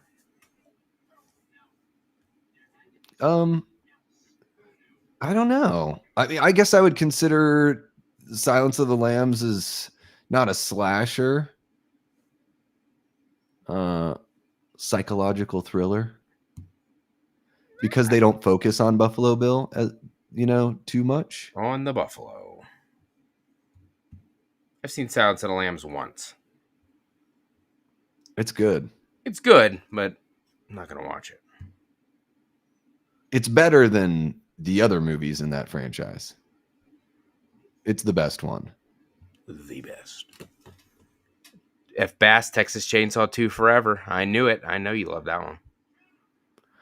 I guess really quick, Nightmare Files, because now I'm starting to think of more answers, like Day of the Dead from 1985. That's my favorite zombie movie of all time. So that's got to be up there in the running because I love George Romero so much. I got this cool dagger I got. Yeah. This is what I do when people chase me. My wife's trying to find me. Ah! Yeah, dude. She's just like, and she doesn't try to land gracefully. She's just like, nah, I'm taking a nap down here. No. Dad, are you up there? And my last one that I'm going to mention here for Nightmare Files, The Evil Dead from 1981. That's damn. I don't know. That movie changed the way that I looked at movies, period, moving forward. I'm such a huge fan of that movie. No, I'm not. Not at all. The Evil Dead? That's okay. Yeah, not a fan. Do you like any of them in that series? I like obviously the remake or sequel, whatever you want to call it. Yeah. 2013. Mhm. Army of Darkness was pretty fun. It's fun. Yeah. They're all yeah, I think I love Evil that Dead those Rise, I think, was a little overhyped, but it was okay. it could have pushed harder. Yeah. They always could push harder. Well, when you consider that it was made for like HBO Max and then they decided to put it in theaters, like I get it. Yeah. Maybe they would have gone a little bit farther with it, but I think there's not I think it's the strongest to me it's the strongest horror franchise, The Evil Dead. Because there's not even though Scream 5 and 6 aren't like bad movies, I don't think that they're nearly as good as the other 4. So I love them. I think there's more consistency in quality in Evil Dead. I love 5 and 6 more than most. So yeah, they're okay. Robert Thidoff, well, thank you. Hey, thanks, Well, man. thank you. Rob, I recognize your name from McCrae's streams. I'm sure, you know, yeah, I've seen you in there for years. So Huge Steeler fan, if I'm not mistaken. So I'll be nice to you. and I think Rob, were you a producer, some level of producer on It's Me Billy? Because I think I remember you doing one of those backer streams with Dave as well. I don't think. Yeah, Court. Well, yeah, I can't say that. I hate Scream 4. Oh, hate it! Wow, Hate it. hated it. Robert Thidoff said, "That's me." Heck yeah, man. Why? Great to meet you in a different sense, right? Yeah. Why? This is Why is he wearing like a vampire suit? well, this is all different. Thing? Like there's a lot of this is different than in the theatrical cut. They use Loomis's stuff, but I think they reshot Mitchell Ryan's stuff for the theatrical. Because yeah, I don't think he's wearing the his druid outfit in the theatrical cut. I think he's just wearing his suit. Well, what we're gonna do with this comment right here is put that in timeout, and we're never gonna, look at that again. So I can't even say anything because I do have a terrible towel. Yeah, you live in Pennsylvania, so I got it when I went to the Broncos game there. It was a pink one, so I kept it because it was for breast cancer awareness. So did you just get those when you walk in? They just hand them to you? For this particular game I went to, yeah, okay. But not usually. Hey, the Steelers have it's a great program. You know, it's one of those their fans travel really well. They've had an awesome dynasty in the 70s, and they're just one of those teams that seems to always sort of be in the mix, even if they don't, always get there. Rob is waving a penalty flag. Yeah. This is a good Thursday night football game tomorrow. Old man versus old man. It's going to be exciting. It'll be the battle of the eye bags. They both have that face that like, God, I'm so tired. Why do I keep doing this? Fucking Joe Flacco's falling asleep on the bench half the time. Yeah, Flacco and Aaron Rodgers doing some peyote after the game or something. This is way more too, right? Yeah, like the dialogue between Loomis and. Yep. Need somebody to watch over him.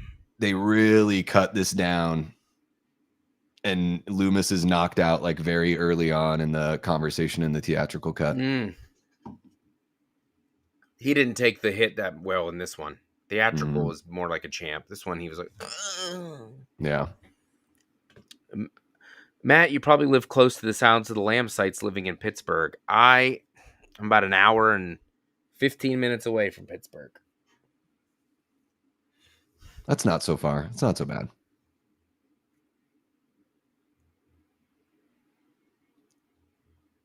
What? MAGA, did y'all see that effing was? I don't know what that means. What does it mean? What does it all mean, Basil? It's metal. What does it mean? What's it's fucking metal. We're trapped in his house. What's a horror movie that was a bit too much to finish? Like,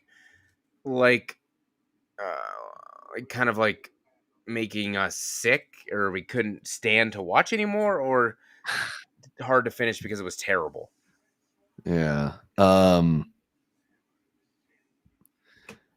I don't know, man. If I didn't have a horror channel on YouTube, I don't know if I would have watched the Terrifier movies, honestly. They're just a little bit outside of my taste as far as how much they push everything.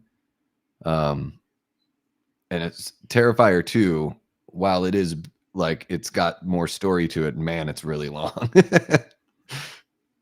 There's But Michael. I finished it. Holy shit. making you sick. Did you see that the baby was super excited to see Michael? He was like smiling and laughing. Daddy. Yeah. See? Yeah. And the secretary's there. She's there with Miss what's her butt, the old lady. Oh my god, he yelled at Michael, get your fucking white ass over here. Yeah, Leanna, I've never seen Henry Portrait of a Serial Killer, but I've heard that it's very like real feeling and very I keep getting there and very difficult. I get ready to push play and then I just find something else. I mean, Last House on the Left is really difficult. You know, that film makes you feel really gross. Similarly to TCM, that's a good like double feature with the grittiness. I Spit on Your Grave. Yes. Yeah. Yes. Yeah, I did see that Walmart wants to tear down the Monroeville Mall. I know. Yeah. Yeah, I don't know. I guess Nightmare Files. At this point, I guess I'm like, okay, whatever level this is different. I'm probably not going to turn it off. Yeah. Yeah, the movie really races to the end here because we don't get that amazing surgeon massacre, that we get in the theatrical cut, which is really cool. Holy shit, you're right, dude. It's just like, boom, it's the end. Yeah. Serbian film. I have not seen Serbian film. I have not. Oh yeah. I don't think I could do that one. I've heard that's the movie that's like, it's like the practical joke that people tell you to watch it because it's so uncomfortable and gross that it's like a joke that hey, you should watch a Serbian film. I got my rocks. Get them out of here. I don't know if I've seen a movie that I got sick and couldn't or didn't want to finish. Yeah, I don't think so either. Maybe more bored, honestly. Sure. That I didn't want to finish it. Yeah. I mean, there's a big complaint that I usually have is runtime on movies. Yeah. So there are movies where I'm like, yeah, that could have been shorter.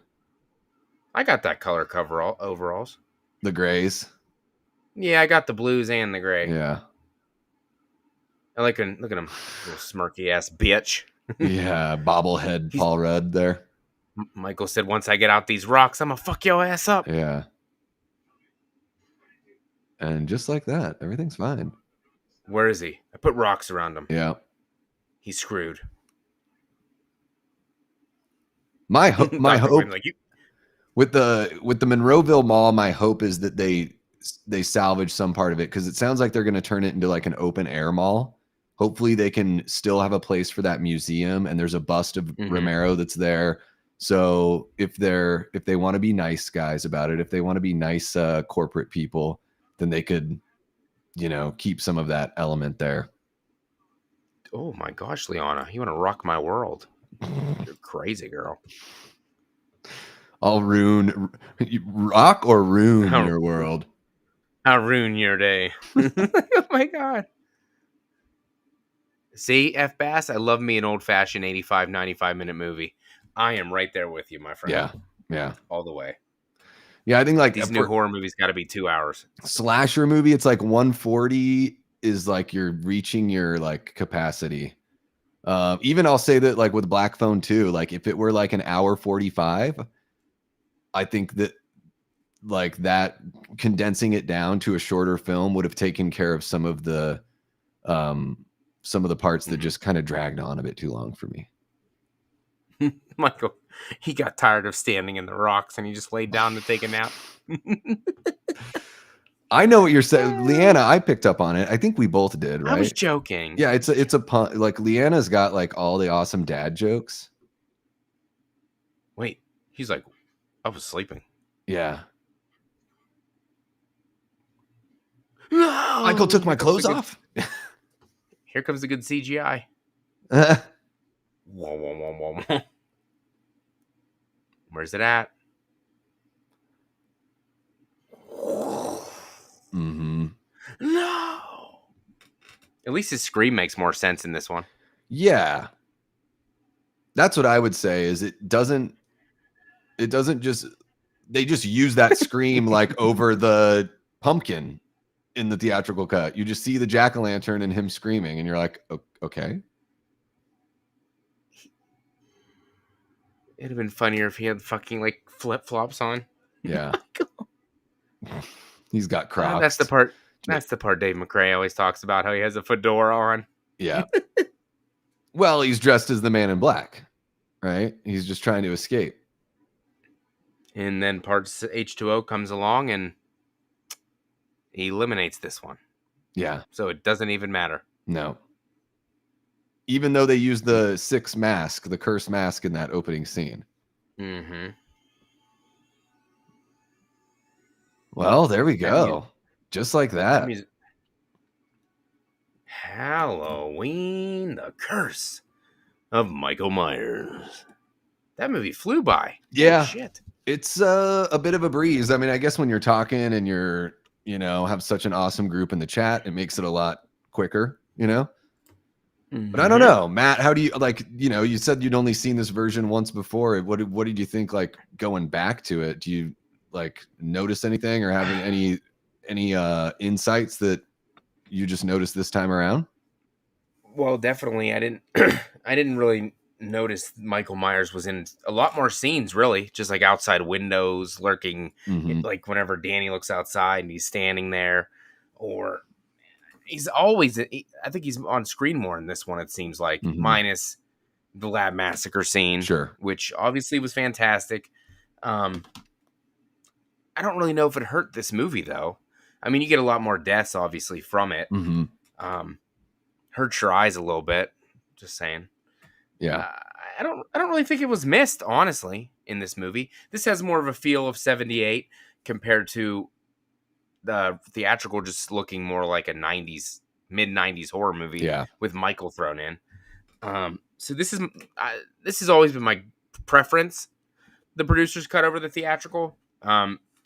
So minus the kill of John Strode, obviously, and I'm not a big fan of the rock ruin stopping Michael, but it doesn't break the movie for me. It's just like both endings are so lackluster. I like, beating up Michael, I guess it's like maybe it's a little bit better because it's not as abrupt.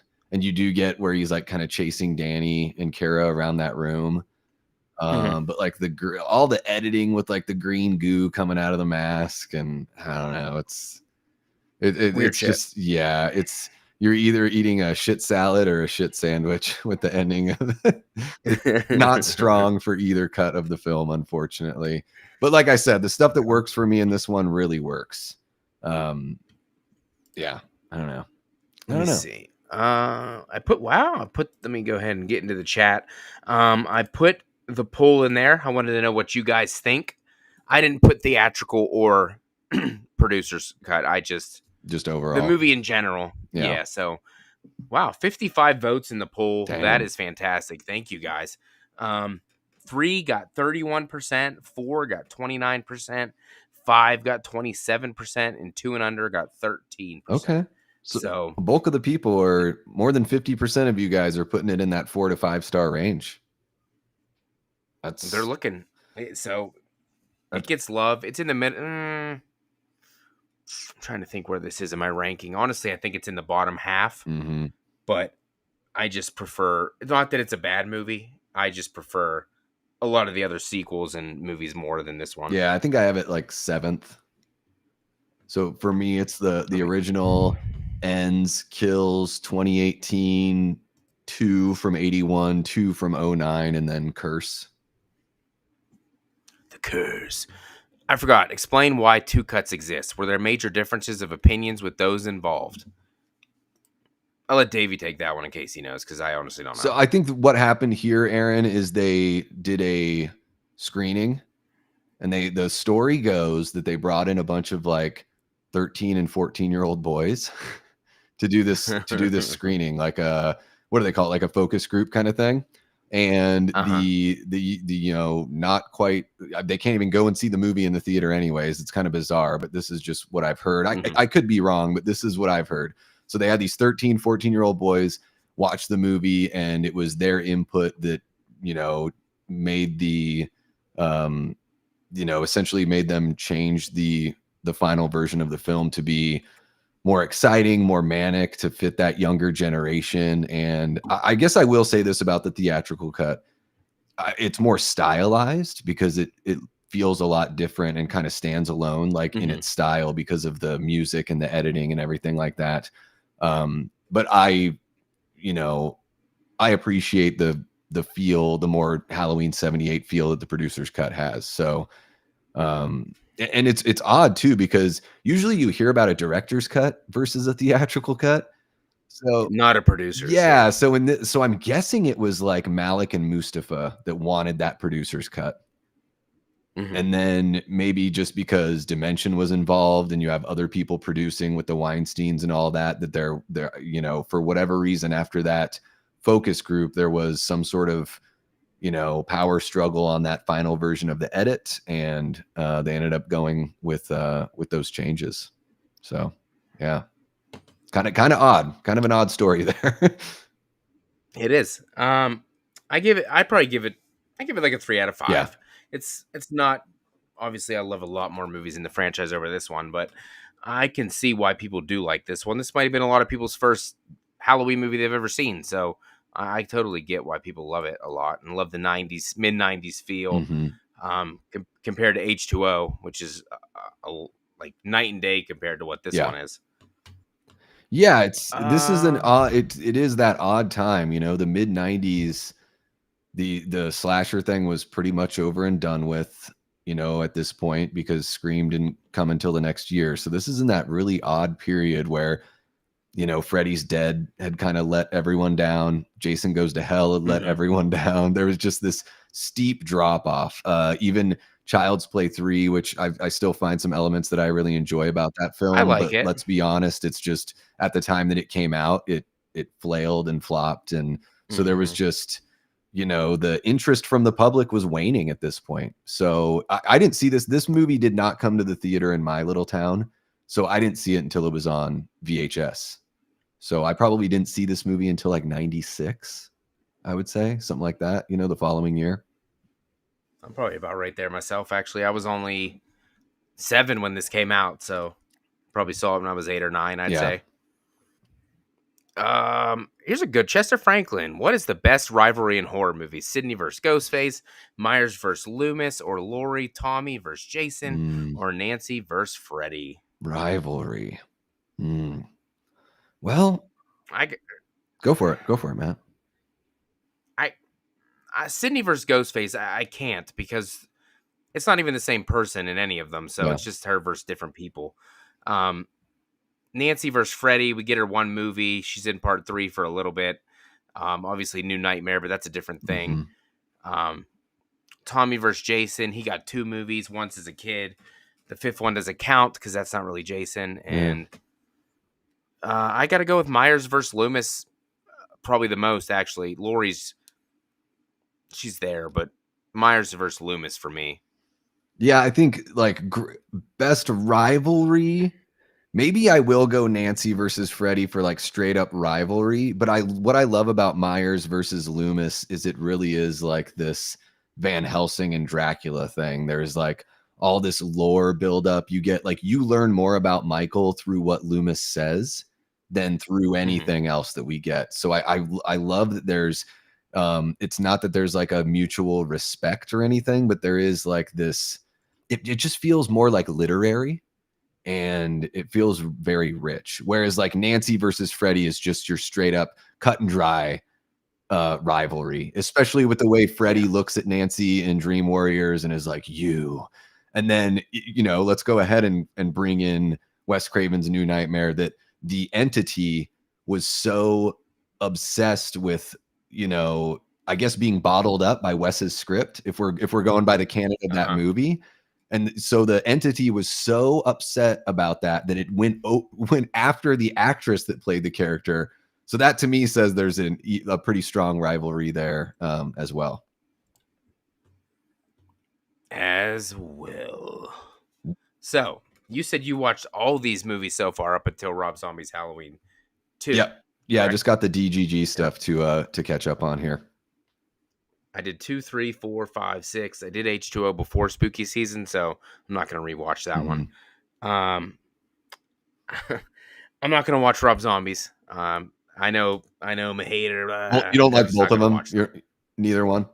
I'm not going to watch either Yeah. one. I'm saving Halloween 78, of course, and I kind of wanted to save the DGG trilogy as well. I think I'm going to save that till closer to Halloween. Yeah. I just they're special. I think the DGD trilogy is special to me. I know a lot of people don't like it, ups and downs for sure, but I love every single one of them. Kills would probably be my least favorite, but either way, it's still a damn fun time. If you want to see Michael kill some people and fuck some shit up, Halloween Kills is the way to go, my friends, because that's what he does. Yeah, All movie long. I think the really cool thing about that trilogy is there's a consistency there with the DGG movies. So even if they're not your cup of tea, the way they look, the John Carpenter soundtrack is amazing in each one of those films. I think the music gets better as the movies go. And I think it's really cool. Like, I haven't done this yet. I don't know if you've done this where you just watch Halloween 78 and then just go right to 2018, like the way they intended. I've never done that I want to do 1-2, that. but I've done the 1-2 of Halloween and Halloween 2. Yeah. I think what's really interesting, because we always talk about this, like the choose your own adventure aspect. And then, you know, of course, like, you know, us folks that have been Halloween fans for decades, choose your own adventure is something where, like, you know, we've known about this the whole time we've been fans of the franchise. What Yeah. I think would be very interesting is to find somebody that's never seen any of these movies and have them watch the David Gordon Green timeline. So the very first time they experience any of these movies, they watch 78 and go right to 2018 without having anything else like cloud the way they might feel, because that's like the purest way to get the intention of Danny McBride and David Gordon Green. So it'd be interesting to see how somebody that has that as their first experience would like reflect on those movies and think about those movies, because we're all doing it from various different angles. Yeah. So, and I think that the cool thing about the David Gordon Green movies, they usher in a brand new group of fans. You know, there are going to be kids that were born in the aughts and the 2010s that are going to feel totally different about these movies, and people that are being born now that are going to find out about them later. They're going to feel totally different about those David Gordon Green movies, because they aren't going to have they're not going to be as precious maybe about the earlier sequels, and they're going to have the benefit of not living through the hype and living through that theatrical experience that we all, you know, were fortunate enough to have. But I think that's the strength of Halloween, man. I think another thing too, with this video game that's coming out in fall of 2026, that's going to bring in a whole bunch of people that have there's going to be kids playing that movie or playing that game that maybe will have never seen the movies or will watch the movies for the very first time because of this game. And so I think that's the brilliance of Malik Akkad and the rights holders to the Halloween franchise, is they listen to the fans. Sure, not all of us get everything we want every time. That's just the way it's going to go with art and with creative work. But I think that's why I always put Halloween at the tippity top, and why I say Michael is the king of slashers, because it's like he's always been there, and while we sit and wait for something official from Jason, and we don't even and Freddy is like in the biggest limbo of them all, because we don't know how interested the Craven estate is in doing anything as far as we know, they don't have plans of making their own movie, and we don't even know if they're interested in like renting out the rights to Yeah. Blumhouse or Neon or A24 or Whoever. whoever the Yeah. heck would want to take it over. So I don't know. I'm grateful that out of all the big three, that my favorite is the one that's still cooking. Still cooking. And it's awesome, Still man. cooking after all these years, you know. Cheers. Billy Judd says, "Is Kills your least favorite because of Karen's death?" When I did see it in the theater, I was a little like, "What the fuck?" Like, she just walked up the stairs and then Michael pops out behind her back, and I was like, "Yeah, I'm not really." I didn't like Karen that much anyway, but I was like, I don't understand. Like, where did he come? This is retarded. Oh, Why my did the bad. police? Why did the police let her back into that He's like, house too? Like, I'm just gonna hang out. Like, don't worry about the fact that this is a crime scene. Like, I'm a Strode, so I get to just like do whatever I want. You know. I don't get it. Aaron says, "Do you agree with Dave McRae that choose your own adventure path this franchise has taken is due to incompetency?"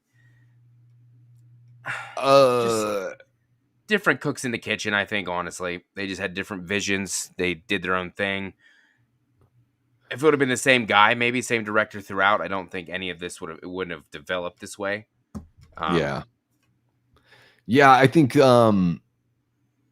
gosh, incompetency. Well, I think with Dominic Othen-Gerard, that was incompetency is in play there, because he did the whole, like, you know, kind of like the Ryan Johnson thing, like setting up stuff that you don't have answers for, and aren't going to finish anyways, and just leaving it to somebody else to kind of figure out like what to do with ended up becoming a middle chapter. The way that we look at it now, I don't think that they planned it that way, but yeah, I think it's more about, I see you say here, more about unique visions. Yeah, and I think cash grabbing is probably you know, a bigger as a bigger thing, especially with Halloween 5. So I don't know. So I would say this, they knew they couldn't get Jamie Lee back for part 4. So they were painted in a certain kind of corner when it came to making these movies. But I like the choose your own adventure path, because it makes things, I think, a little bit less precious, you know. And with a lot of these movies, there's inconsistencies anyways. Like in Friday the 13th, they have all these inconsistencies, but it's not a choose your own adventure. They're supposed to be played out like in the time that they are, although they don't really make sense. Yeah. So I kind of like that Halloween's a little all over the place. I also think it would have been cool to see the anthology thing play out. So yeah, Season of the Witch was great. It just marketed as, you know, Michael, Halloween, you don't know, and then it just didn't work. But nowadays, people go back, and Halloween 3's starting to become a fan favorite for sure. Yeah. When you think about it outside of the franchise, and I've even heard people say that about Ends. Like, if I think about Ends as just a one-off, I can like it a lot more. And it's like, okay, that's fair. If that helps, then great. Because I'm a big fan of Ends, so I'll take all the Ends love we can get. It's kind of a coin flip. I think Halloween Ends is the Last Jedi of the franchise, in that it just split the fans, whereas Halloween 5 is the Last Jedi in that it sets up things that it doesn't have any answers for. Not at all. Not at all. Thank you, Happy. I appreciate that super chat. I don't think we're gonna get the goal tonight. I didn't bring it up either at all. So 8 minutes left, guys. Partially on me. That's fine. Courtney likes my thumbnails. Like these. They're nice. I like them. Paint them pink, red, green. Happy Halloween Ends sucks ass. I'm guessing that Courtney is talking about the thumbnails on my channel. I may be an idiot, but I'm not a complete idiot. 78, 2018, and Kills is a trilogy. I could agree. And then Halloween Ends is the anthology. Yes, aspect. That's how I see it too. Yes, Courtney is spot on. I think that's I'm down. Something people forget about Ends is that it is, because I've heard people specifically say, if the Corey story were just like the next story, and I'm like, it is. It It is. kind of is. Yes. Michael's gone, or was going to be. If 2018 is the sequel to 78, then yes, Kills is the end of the trilogy. So it's very confusing. It's already confusing with the Choose Your Own Adventure. And it's very confusing because, yes, David Gordon Green has a trilogy, but also Kills is the end of a different trilogy. It's very, very strange. Yeah. Alrighty. So, what's I know you had Davey Before Dark tonight because we Yeah. did this. Um, so what else is coming up on Davey Death Ray? What do you got playing? So I'm thinking about doing a really late night live horror news stream tonight. So I don't know if you guys are feeling froggy in the chat. Let me know. I'm gonna poll your audience, Matt. If any Okay. of you night owls are gonna be up, then there's some news stuff I'd like to cover. I could always just shoot that stuff pre-recorded without a live audience. So I'm considering both of those, but I've got so on Friday I've got Daniel from the Cobwebs channel Oh, is I love planning Daniel. on appearing on the channel. We haven't decided on a topic yet, so that's why you're not seeing that stream listed on my Mm-hmm. page right now. But earlier today, yeah, I did a live tier maker audience ranking on tier maker of the Scream franchise. So I've been going through a whole bunch of franchises and have been a blast doing those live tier maker rankings because I get to just sort of like react to what you guys have to say and where you rank these movies that we all love, even though we may love some more than others. But other than that, I'm just dropping a whole bunch of horror content for spooky season. I've got some how to make it better videos coming out. It's going to tackle the David Gordon Green movies. So I love all of those movies, but they all have their issues. And I've gone Mm-hmm. through and figured out like all the little changes I would make that I think would make them flow a little bit better. And then the big thing that I've got going on the 24th, on Friday, the 24th of October, I'm doing a 10-hour marathon stream. So I'm doing a fundraiser for the St. Mary's Food Bank out here in the Phoenix area. They're not affiliated with the church or anything, but it was the St. Mary's Parish that donated a building and some money to them back in 1967 when they started. So they just kept the name to Mm-hmm. honor those folks that gave them a head start, but they feed needy families in the Phoenix area. So we're going to do a stream and raise some money for those guys. A whole bunch of people are going to be popping in and out on that stream. So Friday, October 24th, that should be a lot of fun. I'm going to have my buddy Lito Velasco on the 23rd, I believe. Yes, Thursday the 23rd. We're going to talk A Nightmare on Elm Street because Lito's a huge fan. I'm lukewarm. I like him, don't love him. And I'm going to see if Yeah. some of his passion and some of his energy can kind of rub off on me on that one. And then I think the last like bigger thing I have is I'm going to be a guest on a channel that I really love called Haddonfield Radio. They do these really great long form, like once a month they do a video and it's like 3 hours long. And they've been covering the big three franchises. Mm-hmm. And they do like an hour and a half of like discussion on the background of the movie, and then they watch the movie and have a commentary that's like loosely planned. So it's a really great long form kind of podcast to listen to, and they're going to be doing a Halloween stream on Thursday the 30th. So they've invited me on there to jump on with them and talk some horror, and I love what those guys do. We've been trying to figure something out for a while, so I'll be popping up there. I'm just all over the friggin' place. It's crazy. It's crazy. He's a legend. He's a legend. He's a I could legend. talk for 10 more minutes just about bullshit. I'm just blah, blah, blah, blah, blah. This is what your youngest is going to be like when he grows up, Matt. You know that, right? Is it? Because I'm the youngest of Mm-hmm. 5. So you're going to be talkative and wanting to entertain and fighting for attention and validation and love. That's just how it goes. It's all about love. All about love. Myself, I have tomorrow afternoon, I'm dropping my Halloween Aftermath review. I don't usually do reviews too often, but since James sent it over, I've checked it out. Gonna pop that out at 1 o'clock tomorrow. That will premiere on the channel. Oh, yeah. Hope to see you guys in the chat. No spoilers, of course. No spoilers at all. I got that. I'm going to be working on my Halloween 78 physical media, Mm. inspired by Nick from the Lost River Drive-In, obviously. He's been doing that on his channel, so I figured why not dive in and do my take on it. Trying to get my nice Halloween 78 video together. Next week's live stream, I don't know. Something. I don't know what, though. I don't know. We'll see. Didn't think of anything yet. Oh, something will So. pop up, right? I'll do something. I just don't know what.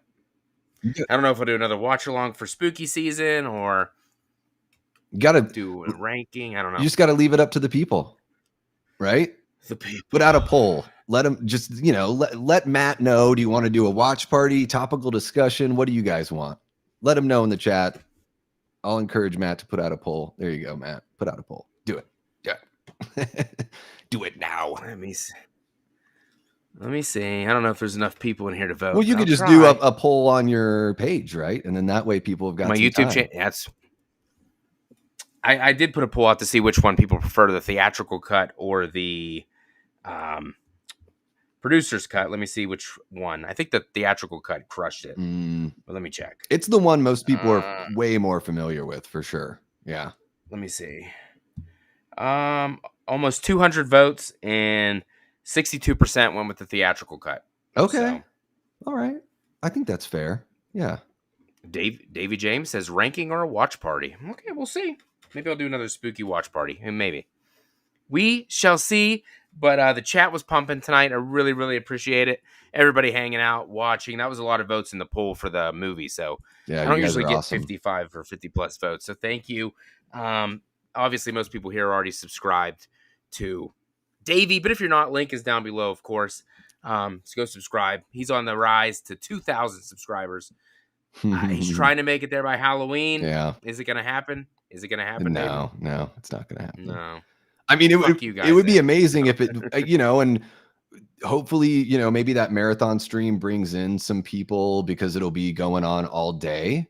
So hopefully as the stream goes on, we see some new people jumping in and everything like that. But yeah, it would be really cool if we could, but I know we're going to get there at some point. So yeah, no sweat.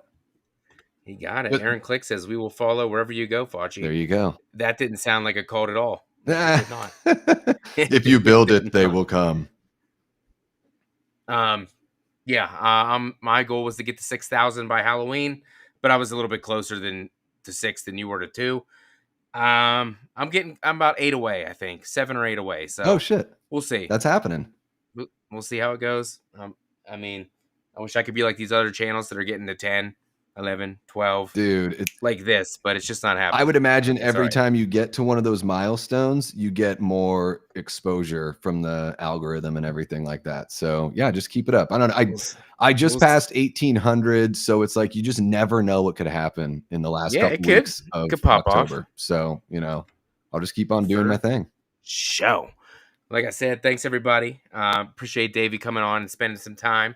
If he's going live, make sure to go over there when he does and show him some love. Faux show. All right, guys. Be careful. Watch out for Michael. And don't have sex with your niece. I'm just going to let that out there. It's a hell of a way to close it out. All right. Yes, I'll second that. Don't do that. Whatever Matt just said, I'm not going to repeat it, but don't do it. All right.